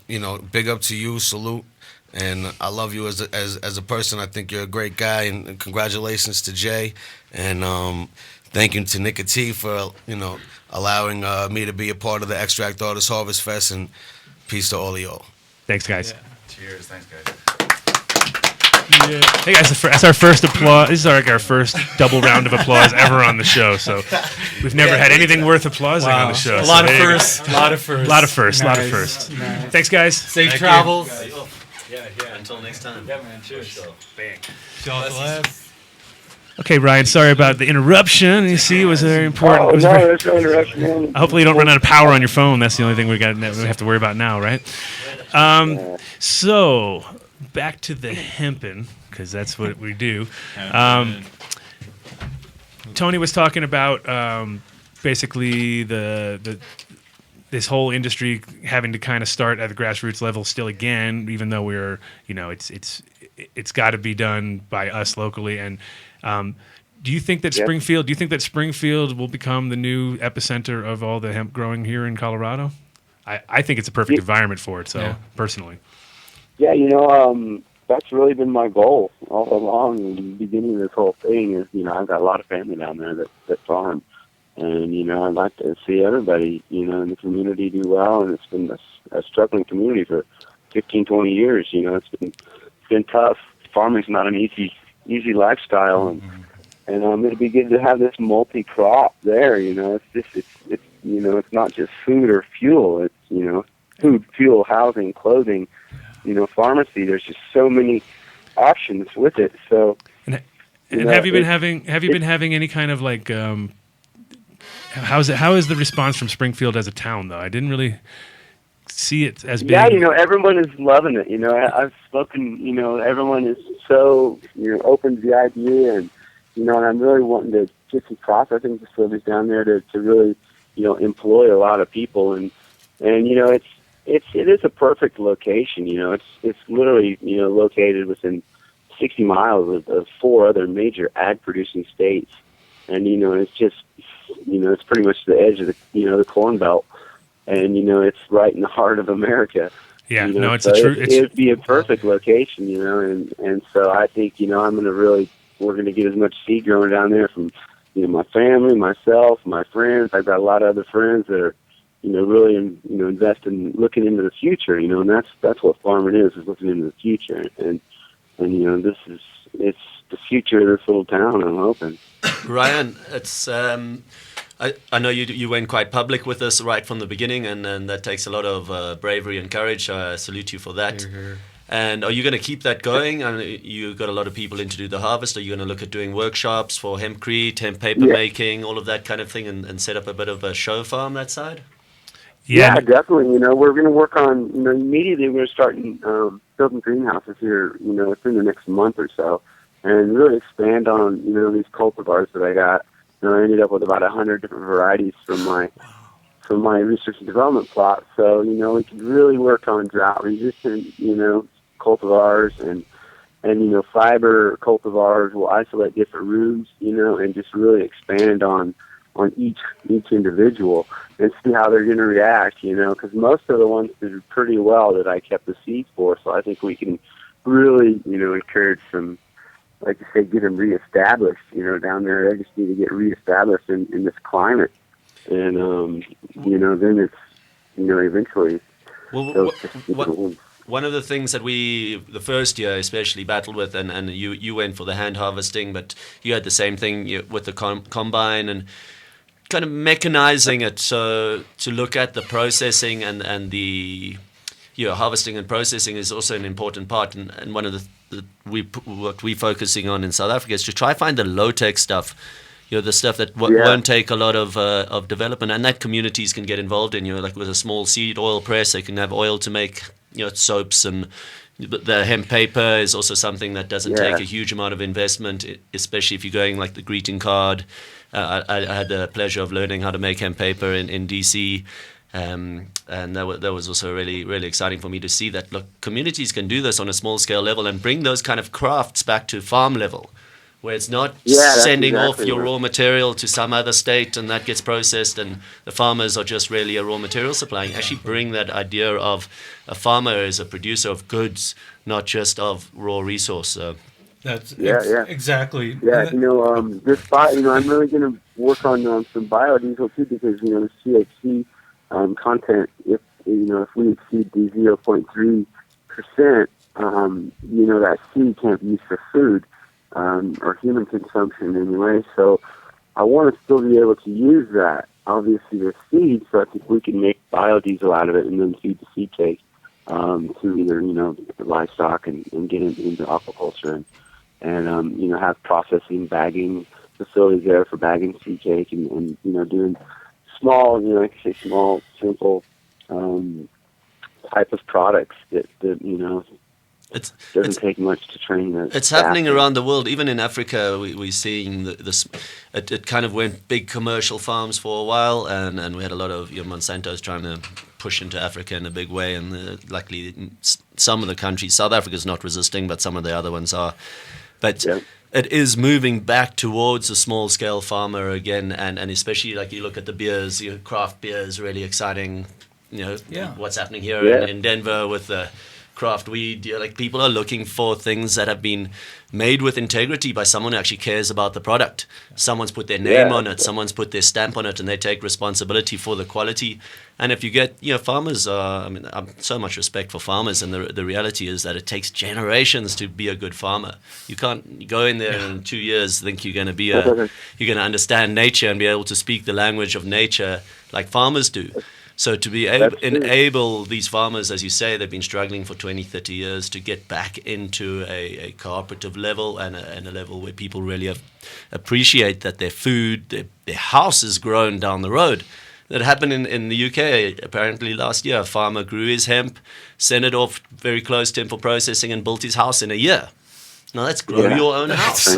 No, that's sort of the model that I mean we've been trying to obviously it seems like if you can grow it right at the same place that you're going to make your house, then that's the ultimate carbon footprint, negative carbon footprint from, that's actually going to tell a lot to the people, because it's like, wow, wait a minute. So you mean we sequestered CO2 and grew it here and processed it right here and nobody had to go anywhere, and it was just, it's a pretty sounds like pretty good economics. It's a win-win on that one. You know what I mean? There's definitely, it's but I think it's also, important that the first couple years that you really try to show as much as you can, because after a few years, it will become an industry that just kind of turns. It's going to move to other states, and other states are going to be the new fresh hot spot, the new kid on the block. You know what I mean? And I think at a certain point, we're all just going to have to grind away at work, and it's going to be like, this is actually the magic moment right now where we're kind of free to do what we want to do to make this happen,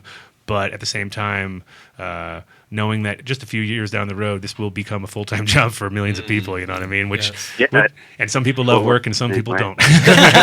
Some people might not like the work part, you know? They really have to work at this? It's like, yes, you have to work. Yeah. As I said, but job creation is important, I think. That's one of those, they crunched numbers and realized that if hemp was grown like nationwide, it would create 100 million jobs. And 100 million jobs is a third of our population. So that's not a bad number to start thinking of just with one plant. You know what I mean? Exactly. It's tons of industries, but it's one plant, that supplies all that. But on that point with the people who like work, as I said, it's more than likely not going to be us who are running the chipboard factory. And for sure. And it's an important thing for us to decide where we want to place ourselves, and also not have the pioneers get steamrolled over. We've been putting in the years, we've been putting in the work. So how do we get the recognition, and also try and keep the industry growing in the vision that we held for it initially, why we started working with this plant. And that's a tough one. That's when the corporate side comes in, when the shareholders get involved with and when we're trying to compete on the shelf with the hemp chipboard next to a tree chipboard, those kind of issues become more to the forefront, where we have to think, okay, well, we're going into that system, which still exists. We're going to have to play in that commercial, the capitalist system, right? But we're coming in with an intention of trying to make it cooperatively. So it's not only changing the way we do business and the resources we use; it's a whole new paradigm that we've got the opportunity to build right here. I just got a quick question on the chat. I just want to remind everybody who's on, who our guests are here. We have Tony Budden here in the studio. We have Ryan Laughlin, who's the first hemp farmer to successfully grow a hemp crop here in America, on the phone. Just to clarify, just because there was a few people on the chat wondering who the guy on the phone is. Who's that guy on the phone? So now you know. Ryan Laughlin. Yeah, we processed it too. We were first to harvest it and process it. Boom. So double first. Yeah. No, and it's interesting too, because that is like what people will remember. And I was really proud to see the article about you in Washington, and to read into that and realize, because I was there to help you with the crop a bit. Not that much, you guys did almost all the work, but I was there to see it and to see how it was positively put out there, and how impressive of an article it really was. Like I said, I was super proud that you pushed that through and actually, had the balls to say about it before it actually happened, because most people would have just done it. Yeah, I put it on Facebook. DA could have showed up at any time. I didn't ask for the whole country that we were going to harvest it, and I asked for their help across the whole United States. And I got 6 different states there, and no DEA. No, that was awesome, and it was a great experience, definitely. And it was, like I said, the way that article portrayed it really, because the same as I've been in the news a lot, and sometimes when it happens, it's just a blip in time. But then when you look back on it and you really realize the impact that you had at that exact moment, and you are actually a huge impact. You're going to be a legend amongst this whole industry, which is awesome. So. I just want to grow hemp. It's just that good. So congratulations. Hey Ryan, it's Tom McLean. This is our other guest, by the way. Yeah, doing good, Ryan. We have a secret guest Tom on. Was there too. Yeah, that was a wonderful family. Yeah, it was great. We had a great time, Ryan. That was an amazing experience, all of it. And thank you for coming again. Well, I just wanted to thank you for that, and you having the balls to take on this issue. And do it publicly, which was, and being from a farm family in Kansas who's hoping that, I worked across the border in Leota and Lakin and Hugoton and all those places you would know, because there's an arbitrary border between you. Places in wrestling high school. Oh yeah. I know those towns real well. I got beat a few times in those towns.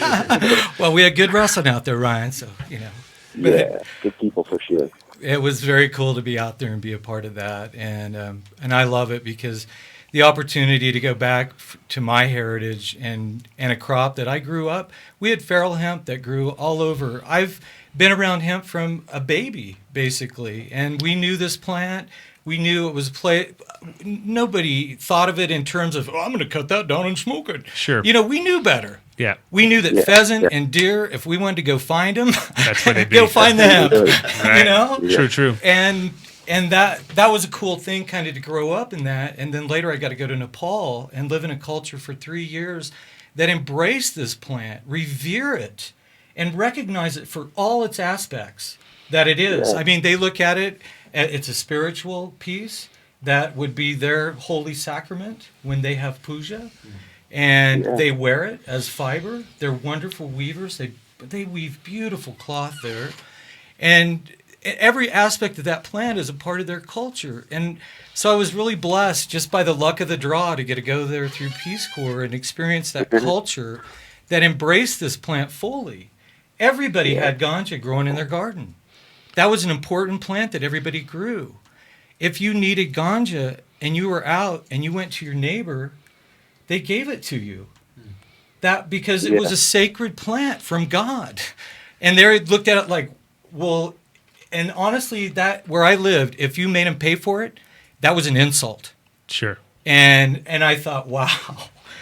And I thought, God, if we could begin to model some things on their perspective on this plant, and the way they embrace it, and that everybody grows it, and you're quite the opposite. There's no anybody that thinks ill of this plant. And I loved it when I lived over there. The kids that live there, as they grow up, they don't partake of ganja unless they eat it maybe for digestive problems or, only in its medicinal usages. They don't smoke it in ceremony or anything like that until they become of age. And kids, if you smoke ganja, they're like, well, that's for old people, Sure. Exactly. Yeah. It was awesome to experience. And that's always interesting to see cultures that never turned against this plant. You know what I mean? There's a few out there, and like we always discuss, because Flargel is part Korean, but he not North Korean, I don't think, maybe. We don't know, we're not sure. But North Korea is one of those places that, because of the fact that they treated these people pretty rough, they also gave them one thing, which is ganja, and they can have it, and everybody, it was traditional in the same sort of situation where people didn't think of it like it wasn't a drug. It was just something that you smoked after a hard day's work, and it makes sense because it's a perfect thing.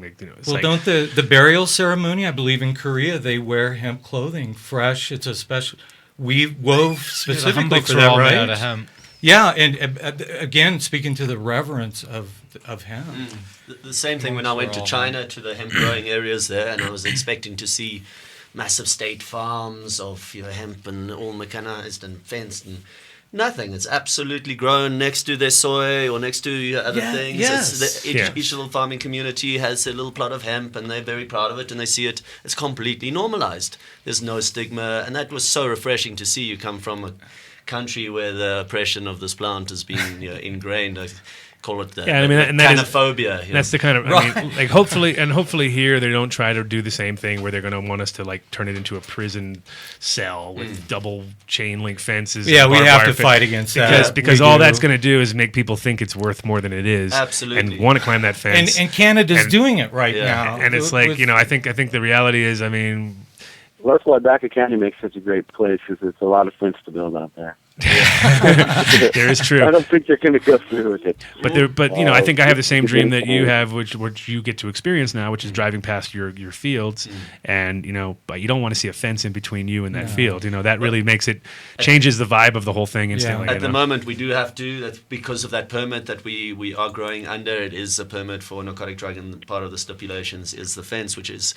I agree, it's crazy. I mean, in France, there's no fence, and it's the same as if you were to go buy a cornfield and you're going to go steal some corn, and then you find out it's for animal feed. Yeah. You're not going to go back there and steal more corn. You're pretty much figured out that was crap. You know what I mean? And I've done it. Everybody's probably done it at one point, and been like, "Wow, that does not taste like the corn I'm used to." It tastes like chalk. Yeah. Exactly. So it's the same situation. You'll do it once maybe, but that's it, and you'll tell your friends not to do it, and You know, It happened in South Africa in one of the trials that they put in one of the tribal areas.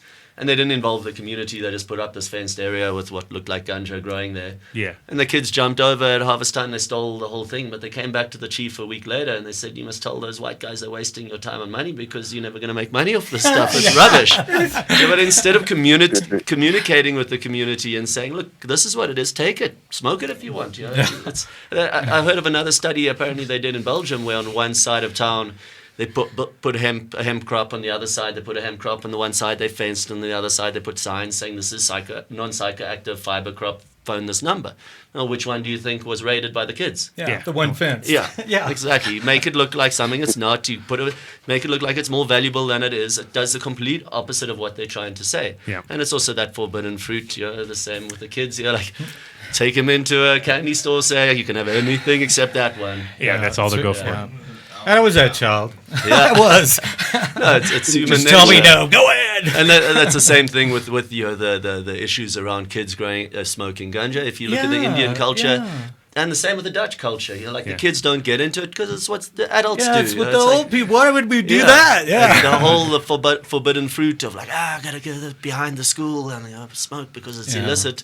Takes that away and it just brings it back into, as I said, normalize the whole thing. Yeah. Do you, so Ryan, what's your plans on the next year as far as from the fields that you had? Because I remember when we were there, you were showing the field next to you that you were planning on planting this year. What is your proposed number you think you're shooting for? We'll probably do, with one of our circles, the big circle is 140 acres, and we're going to go ahead and do that whole circle. And then we've got the other circle is 120. And so we just kind of got to do some math. It's probably going to be around 400 acres, right around the house there. Yeah, 380, 400. Nice. And then you said you had other farmers in the area that were also interested. Are you going to be able to get them going this year, you think, or is it going to be kind of a slow? Yeah, no, definitely. I've got a cousin that he's really fired up, and we've got some organic other places that we're going to open up some organic fields. Probably, this land hasn't been farmed for 30 years easily. And so, the potential there is pretty great for some really, really good organic hemp seed to be produced from. And I don't really have a total number, but I imagine, in the county, I'll get probably, at least 1,000 acres, maybe even 2, between all my family and my friends that are really interested in growing.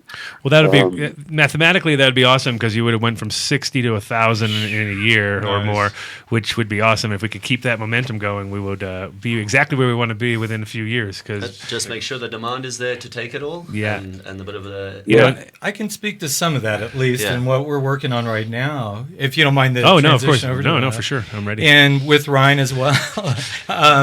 That in cooperation, I'm working with Hemp Inc., Bruce Perlowin's company, and friends of mine that are in the paper industry. It just kind of was this nice gravitational piece that came together with Bruce through mutual friends and my friends out in Massachusetts that probably about almost a year ago we started this, and we're at the point that they were coming. Unfortunately, the death in the family yesterday, which unfortunately they won't be here, but tomorrow we're going to try to get them here. Bring them it'll just be through phone them in, Skype. Phone them in or however Skype or however we need to do that. But sounds good. But the nice thing what we've been able to do is we have 3 paper mills that are ready. That in fact they've already been working with hemp fiber. So we're already in the testing phases, so they're prepared to receive fiber. And when Bruce gets here, and I was hoping he'd make it for this, but they're a little bit delayed getting here. That's fine. But in that regard, though, we're ready to go into production. And of course, that's as we prepare. And again, Tony, like with varieties, things like that, as we develop this for the farmers, can go out and say, we do have production at these levels already, which is, and the other products, of course, too. But what I'm working on anyway is helping reintroduce paper, and my gosh, that in itself is a pretty large market. A lot of kids don't even know what paper is anymore. That's the problem. There's a whole bunch of kids out there. Like but paper, all aspects. You write on that stuff? But from these to, for and sure. all of it, it's pervasive in our lives. Oh, and the nice thing is we can speak again to deforestation and the usage of our environmental resource of forestry, which is a horribly polluting industry as it is right now. All I want is toilet paper. That's all I'm telling you. That's all I've been wanting my whole life is hemp toilet paper. Because I thought if that's whoever develops that is the man. Because I mean that is you can't get around it. You know, there's no way around it. You're like, hey, the nicest thing. I kind of need that. what we're finding out, what they're telling me, and this will be in this call tomorrow. They'll really go more into it. That'll be Rick Collette. He's a chemical engineer in the industry and a very noted expert in that industry. And they're prepared because initially we were just going to try to do cardboard, cardstock, things like that. The lower, not that it'd be low quality. They'll produce easier to produce them, but easier exactly in the fiber structure, things like that. As we try to help develop this market, and like with the work Jason's doing, that be our voice where we can put that out and say, hey guys, this is a product we have developed, we've produced it, here it is. That's what we want to be able to take to farmers to show them, hey, we're developing an industry here as well, that we're prepared. When you guys get fiber to us, this is what we'll have a market. And we believe that market is quite large already, that we can very quickly, in a few years, garner a pretty good share of it. Yeah, and what I've had over the years, I mean, we sold our share of paper back in Europe. I used to sell the ESP paper from England. Yeah. And then Germany, we had a couple of... Something like that. Yeah, we had a couple different companies. They were beautiful quality paper. I mean, awesome stuff. And it was like, it was also, this is again where you're like 20 years ago, and I'm running around with reams of paper, and I'm, oh my God, this is amazing, and it was just always the cost. It was always like, yeah, I love it, but you know what I mean. So I had a really hard time being able to move enough of these reams of paper to make it worth its time. We bought a pallet of this paper and we were slanging it for years. And the best part about it was the watermark on it. And that's what I was explaining to you on the phone the other day. Yes. If I didn't have that watermark on that ESP paper with the giant weed leaf in the middle of it, I probably wouldn't have sold half that paper just because people, they wanted something more tangible. But the minute that you hold the paper up and they'd see this giant weed leaf in the middle of it, they'd be like, wow, it really is cool. It really is hemp paper. What I mean? And it was, I think that's the situation that we're going to get into now. Is it's going to be like, I mean, everybody wants to use this stuff. It's just that cost prohibitive factor. Well, that's what we're hoping, and we'll be able to quickly develop baseline numbers initially this year using the fiber that's coming to us through Canada and China. And there's always a progressive approach to blending 25% hemp content up to 50, and it's all economies of scale. We're competing with industries that are so established, so big, that we have to get the industry up to a point where we can start getting these economies of scale and getting the hemp down to an affordable price. But the one thing that I really try to put into a lot of my education is the difference between price and cost that people don't get. Right. Yes. Everyone goes, well, is a hemp house more expensive? But what are you relating that to? Is your energy use over 20 years? No, definitely not. It's a lot cheaper. The cost to the planet? No, definitely not. But the price might be slightly higher in the beginning. And hemp paper, maybe the price is high in the beginning, but what is the cost to making paper from trees? We're using all these chemicals to dissolve the wood into pulp that's going into our rivers. The trees are keeping the land busy for 20, 30 years instead of being available to do something else with. Those hidden costs, called the costs of externalities, are not included in the price. Plastic is the easiest analogy. We think plastic is so cheap, but I mean, all of us are paying. We're paying with disease that's been caused in us. We're paying for landfills. We're paying for recycling. We're paying for oceans getting filled with plastic.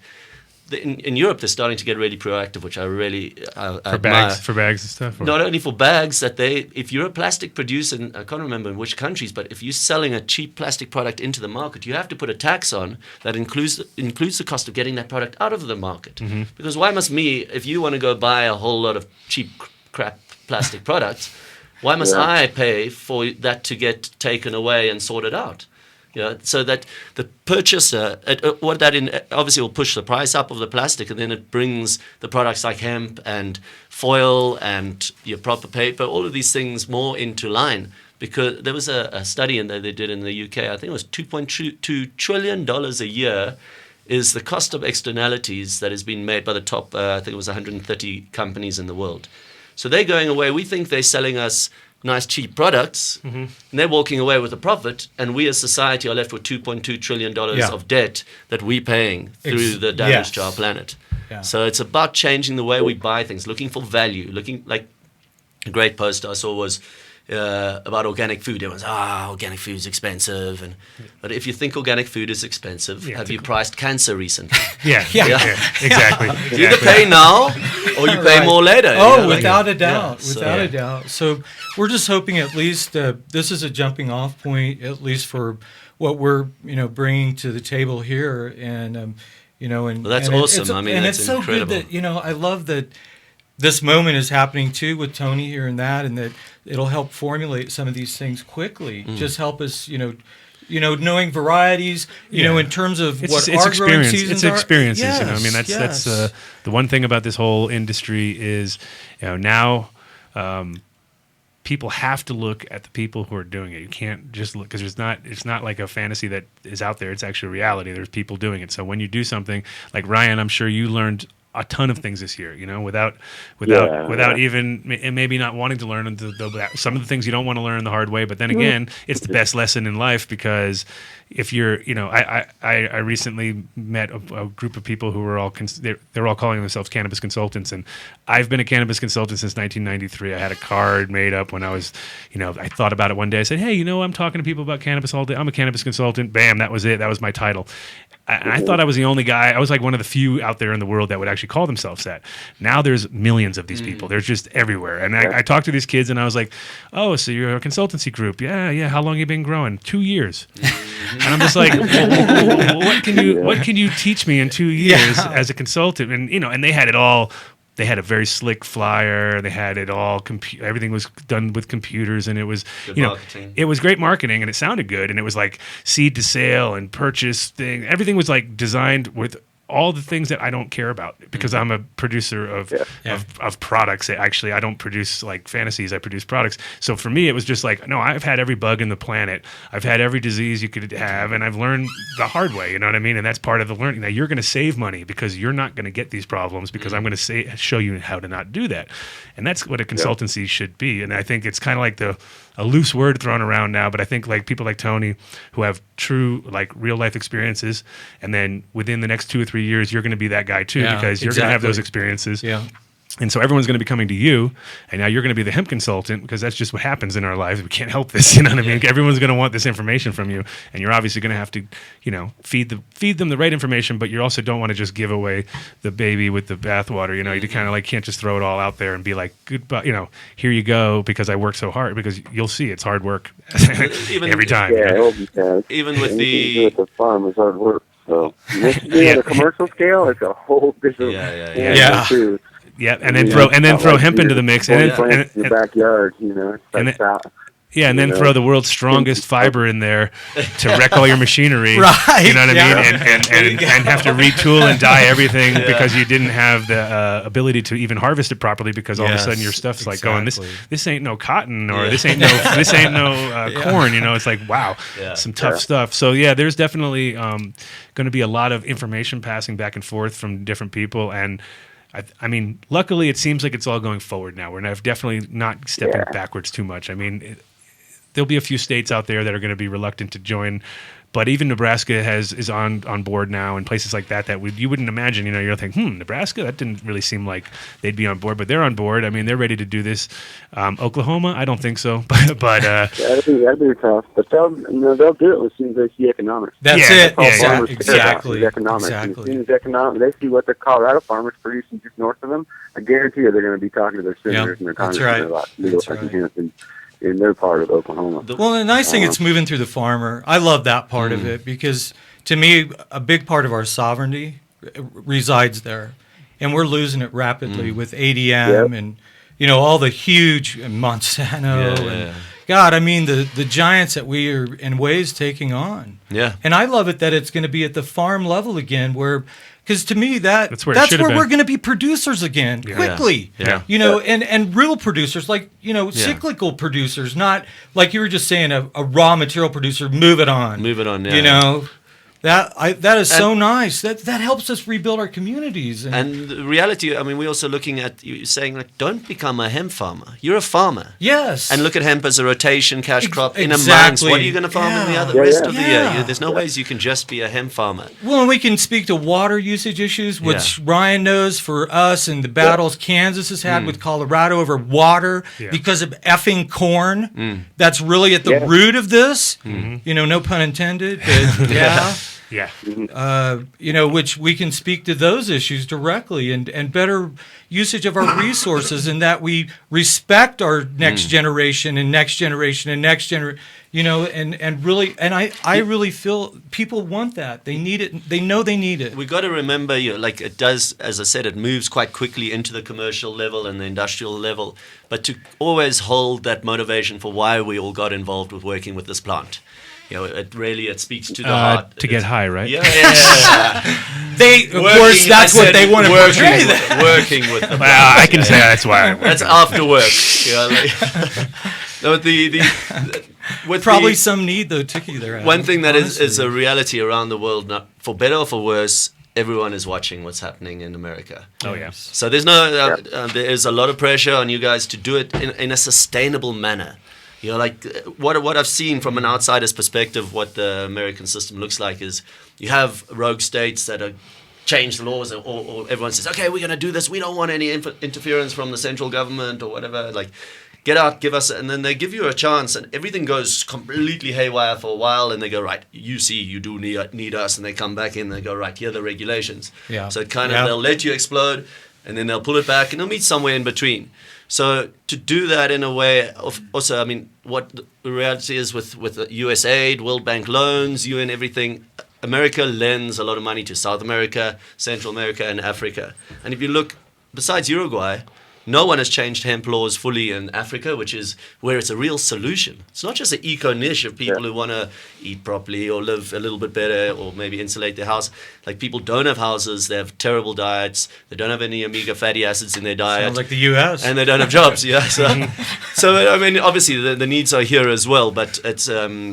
if you look where the countries that it should be a no-brainer. We've got the land, we've got the sun, we've got everything. Africa can't change. And I was in Malawi recently presenting to the one of the members of parliament there, and he said straight out, we would do this straight away if America wouldn't threaten us with stopping our aid. Yeah. And a lot of African countries, Malawi, 60% of their GDP is foreign aid. Yeah. I try to tell him maybe if you actually legalize this and grew hemp, you wouldn't need all of that, but they're still so scared. And even though the reality is America probably wouldn't stop any aid because someone was growing hemp, the perception is out there that they would. So what you guys are doing here, the pioneering, everything, to please do it in a way that actually makes it sustainable, makes it visible, and pulls that whole community together, that the rest of the world can follow suit. It's you know, the countries that have changed, Canada doesn't really have to listen to America that much. Australia, EU, they're fairly autonomous.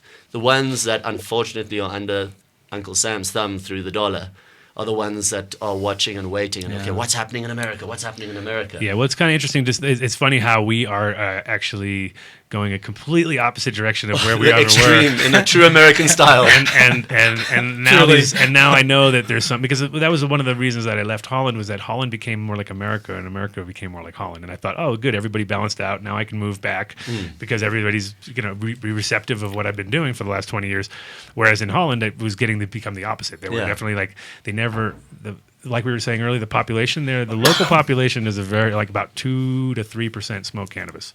Yeah. And you're talking about in a place where it's like there's hundreds of shops and it's totally legal or tolerated, but it's still, they don't do it because it's normal. It's just been there for so long. Right. So if you're 20 years old, there's always been a coffee shop on the corner, and it's not like you're dying to get in there, you know what I mean? And it's almost like alcohol is in America. By the time you're 21, you pretty much quit drinking alcohol because you've been drinking the whole time. I mean, that's how they don't ever stop you. I mean, there's nobody's like, oh, I'll wait till I'm 21. Yeah. No, everybody's drinking. I mean, to me, the 21 is ridiculous. It should be 18 because it's like you can go to war, you can get a beer. You know what I mean? That should be the way. I mean, if you want to separate hard alcohol up to 21, that's fine because that does cause more damage.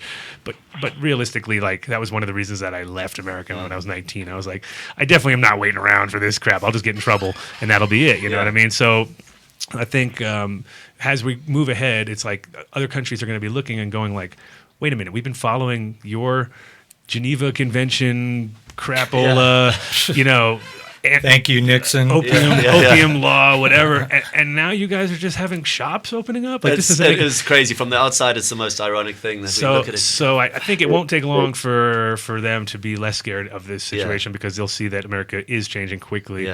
And my prediction is within 3 years, it's everywhere. It is hit every single tip of this state of this country. Maybe, like I said, a few pockets that won't be affected yet. You think all the way? Oh yeah, full prohibition.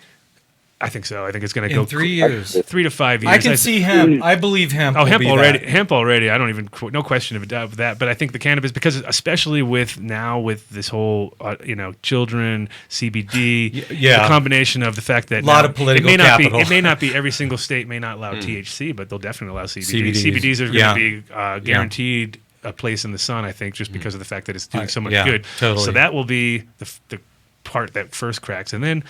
I mean, the main thing about prohibition of cannabis is that it's been a lie since the beginning. So, and we're all fully aware of all the realities now, and there's not much they can hide behind. They're down to like one sliver of information that is totally getting blown out of the water, which is because if you watch anybody who's been trained by the government, they always are trained to say the same thing, and it's like it's always about the kids.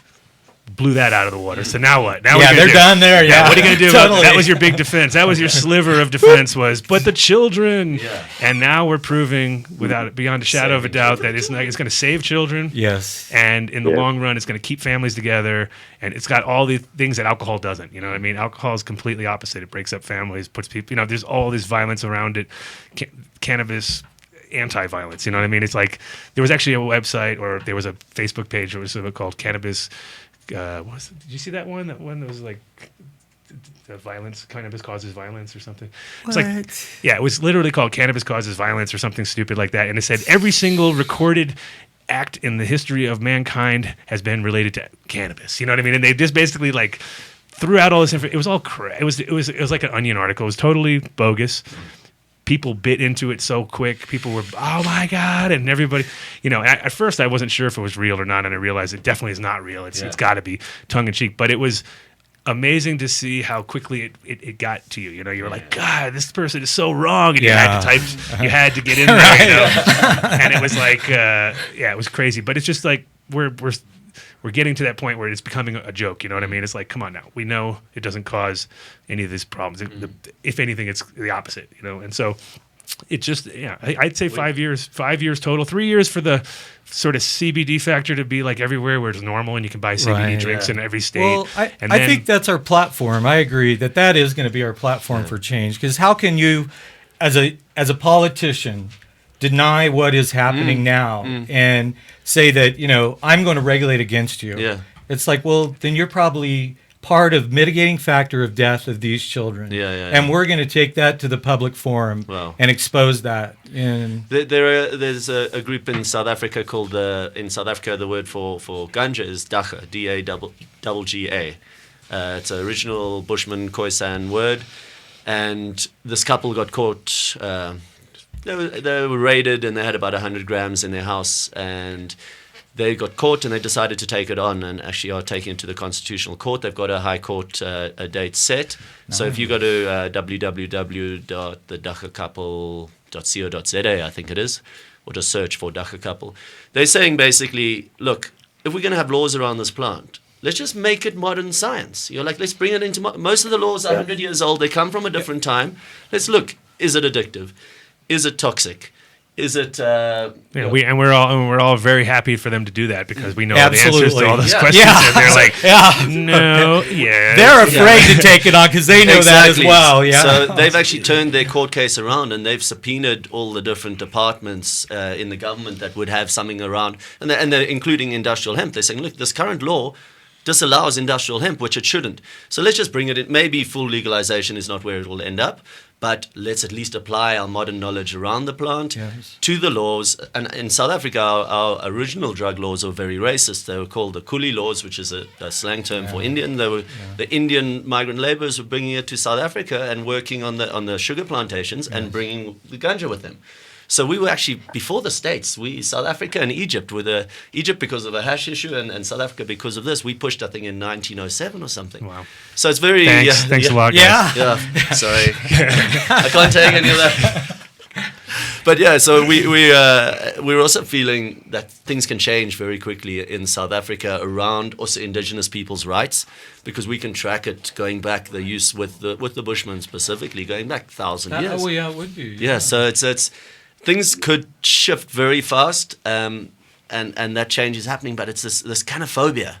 This fear of the leaf that the people have, and that the minute they see that bogus created perception here, certainly. I just wanted to make sure everybody gets through on time constraint here. We're gonna have about 10 more minutes, a little less, maybe about.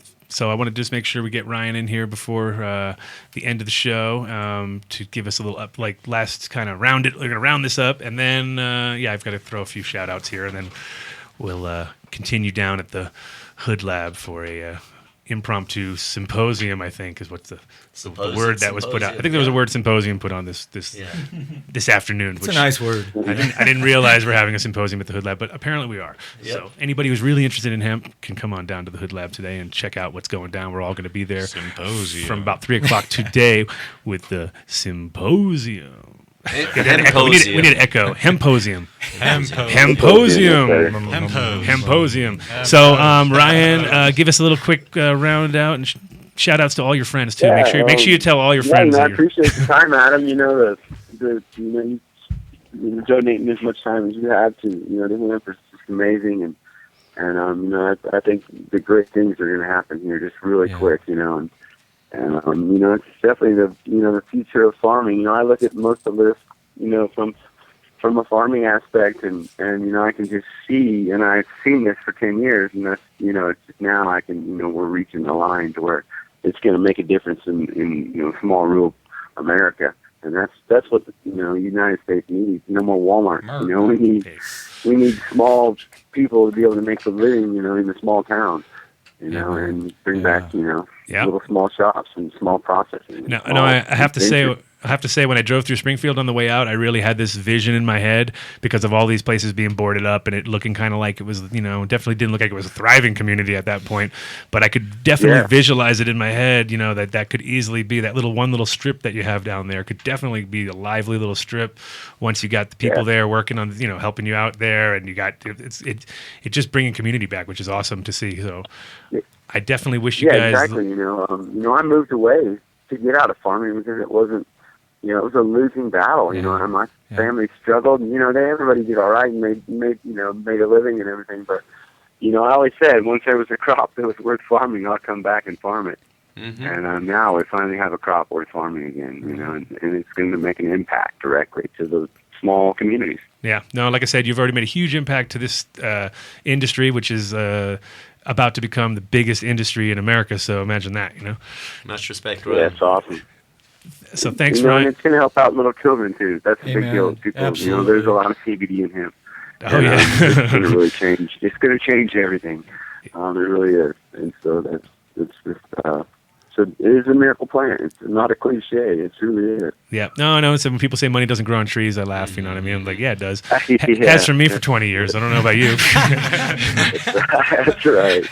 It's real money. Tree, and the tree of life. All of them, all in one. The euro currency actually has hemp fiber in the note, so yeah, it does. Yeah, I believe it. Some strong money. Yeah, and I believe U.S. money at one point or does. Yeah. I mean, used to. The $10 bill was a hemp field being harvested. Oh, and before I forget to mention this, I'm starting a magazine called the American Hemp Farmer. Nice. So we're going to be the first industrial trade magazine. Maybe Tom will make your paper. I was going to say if you don't print it on hemp paper, you're going to have a lot of people crying. You know that. So we'll figure it out. At least the cover's got to be hemp. You know what I mean? So, yeah. 2014, maybe the spring 2014 have it. In publication. It's going to be online and. Handheld print. So, nice. That's awesome. You can travel. And believe me, you're going to have a lot of content coming out in the next few years. So there's going to be tons of stories and things are going to change so rapidly, though. It's a great idea because we need to keep up on this. And as you'll see, it's going to be a great resource guide for everybody else who wants to get in the industry and Americans and all the products, and then and the potential. And, and Americans are real magazine people. We're like the magazine culture too, because I don't know how many people read books anymore, but we definitely read a lot of magazines. If somebody gets into something, that's the first thing they do is go out and buy as many magazines as they can and try to absorb all that. High Times lives off of that, I'm sure, for years, just the fact that people get, what's this dabbing stuff, and they go buy High Times and check it out. It's just definitely kind of the way it's going to be going. And yeah, there's plenty of industry and lots of good advertisements in there too, I bet. I'll help you with that. I'll help you find them if you want. No problem. Educate everybody. These next few years are so important on education, because people just really do not understand. And we really need to educate, America, and especially that middle America where it's going to be going. There you go. And the United States government is fantastic at uneducating people. And it's time for the American people to educate us again. So I ain't no stupid. We'll just do it without them. I'm just going to do everything without them. That's the way I look at it. All right. Thank you, Ryan, for that. It's awesome. And like I said, we'll be seeing you down at the Hood Lab in a little bit, right? Respect. All right, I'll be there. All right. All right, see Peace. you there. Thank you. So I'm going to wrap up this last show. I want to thank, first I want to thank my guests, obviously, Tony Budden coming in from South Africa, just for my show. No, actually, for a bunch of other stuff. But going to be talking with him this afternoon, and hopefully we'll have him back on the air either by phone, Skype, however we have to do it. We'll definitely be checking in, seeing how the crop's going down there. Do you have a Wi-Fi out at the field? Not at the moment, but I'll put photos. I'll send photos. Yeah, that'd be awesome. I'd love to keep up to date. Yeah.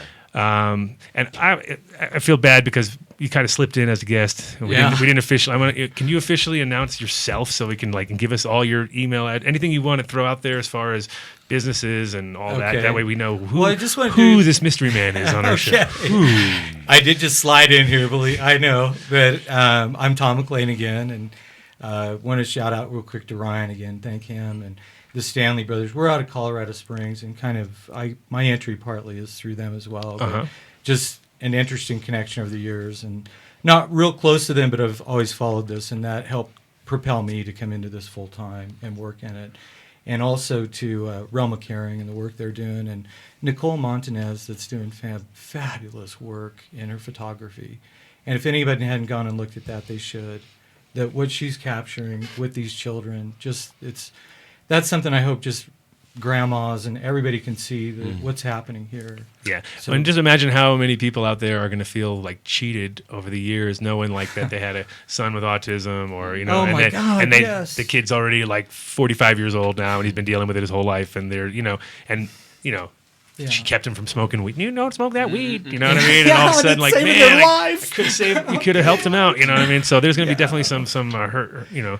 But we have to have a starting point, and thank God it's here. Thank God. Awesome. And again, I represent Hemp Inc., Bruce Perlin's company, and on the paper and the work that we're doing there. And then my company is Liberty Hemp Colorado. Awesome. And is there an email address or website or anything yet? Or is not really yet. On the DL. They're on the DL.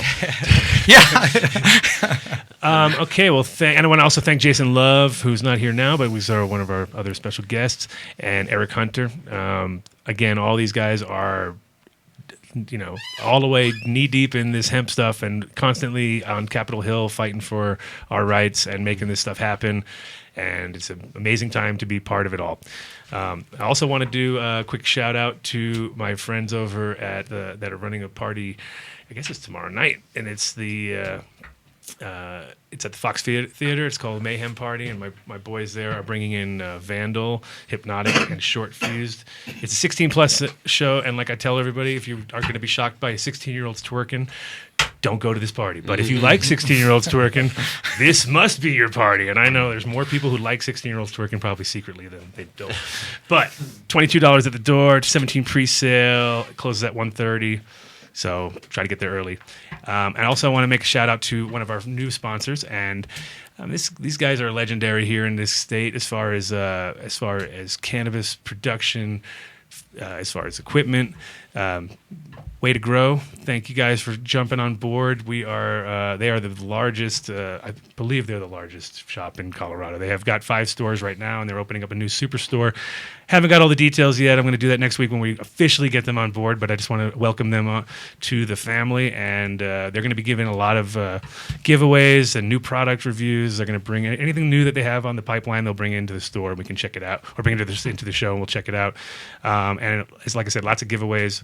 And we'll keep them. Well, they'll also be doing parties at the lab, so it's going to be a nice long-term relationship with those guys at Way to Grow. I have been I've been going there for years too, so it's nice to get a little reciprocation. After you spend tens of thousands at a store, and you're like, hey, you want to sponsor? That would be nice, because I can't go out of a grocery store without spending $1,000. I don't know how it just kills me sometimes. I'd be like, oh, I just came in here for dirt, but now I need that. You know what I mean? It's one of those one of the few things I can't control myself on. It's like girls with shoes. I'm the same with grow shops. Right on. So it's the farmer in you. Yeah. Well, I just think of it as like it's automatic to me, because if I go and I see something and I think it's going to improve quality, quantity, whatever, it's worth it. You know what I mean? Because it's kind of like we were talking about organic food. It's all about what you put into you. You know what I mean? Yeah. So if I'm growing, I want to grow the best, and I want to eat the best, and I'm always trying to. I'm a qualitarian. I've said this before many times. I'm not. I'm actually. I eat fish, so I can't call myself a vegetarian, but I call myself a qualitarian, because I eat and smoke quality products. Right on. And I think everybody should. Amen to that. Yeah. Thank you guys. Hey, just a quick. I do have a website, hempinc.com. I forgot you said that. Way to Grow, the name of the shop. All 5 of them now. And like I said, there's a new superstore in Lakewood opening up. Can I, just from my side? Sure, give us a shout out. From South Africa, definitely.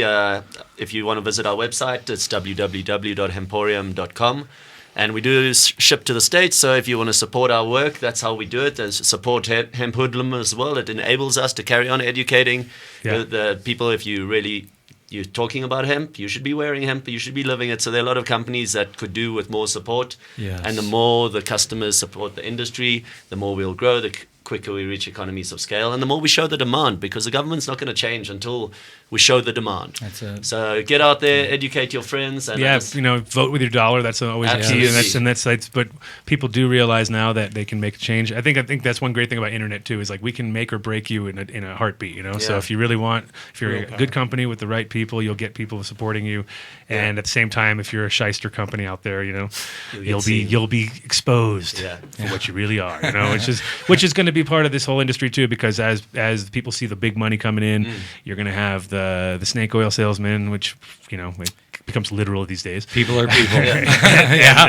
So you'll have your snake oil salesman, you have your carpetbaggers, you'll have all of them coming through, because that's how these things go. They see the big money coming in. So be careful out there. Make sure make good, wise choices, and listen to us next week, and we'll keep you enthralled with our hemp facts. One more shout out. There we go, another one, yes. Canadian Hemp Trade Alliance, who they're responsible for inviting me out to North America, and I'm going next week. They're having their conference from the 24th to the 27th in Saskatoon. So we'll be sending some more info, and that'll be really interesting, because they're a maturing market, so they're looking at new processes, new markets. So I'll feed back to the show. We'll check in on that and see what's going on, and keep up to date. Vote Hemp in America as well, votehemp.com or .org, I'm not sure. And the Hemp Industries Association, the conference I was just at. The people doing a lot of good work. David Bronner was there. Absolutely, David Bronner, what a hero. Yeah, supporting the industry. So just get out there. The knowledge is at our fingertips. And the tribe, it's so easier these days through the social media. For me to come here to America and see how many people responded and came to me and said, I influenced them for getting into the business. And I'm like, but I made a video. And I uploaded it on the southern tip of Africa, and you watched it here, and it's now you're educating other people about this plant, and that for me is the most rewarding thing, to see how awareness and consciousness just grows. You put it out there, and it keeps flowing as long as it's got good integrity, and you're speaking from your heart and what you really believe in. It's amazing to see how far it can get. Don't Tony and Ryan look like they could be brothers as well? There is a real resemblance. It's all that time in the field. That's it. It's the field look. There we go. Cool. Well, thanks everybody, and we'll see you guys next week. Goodbye.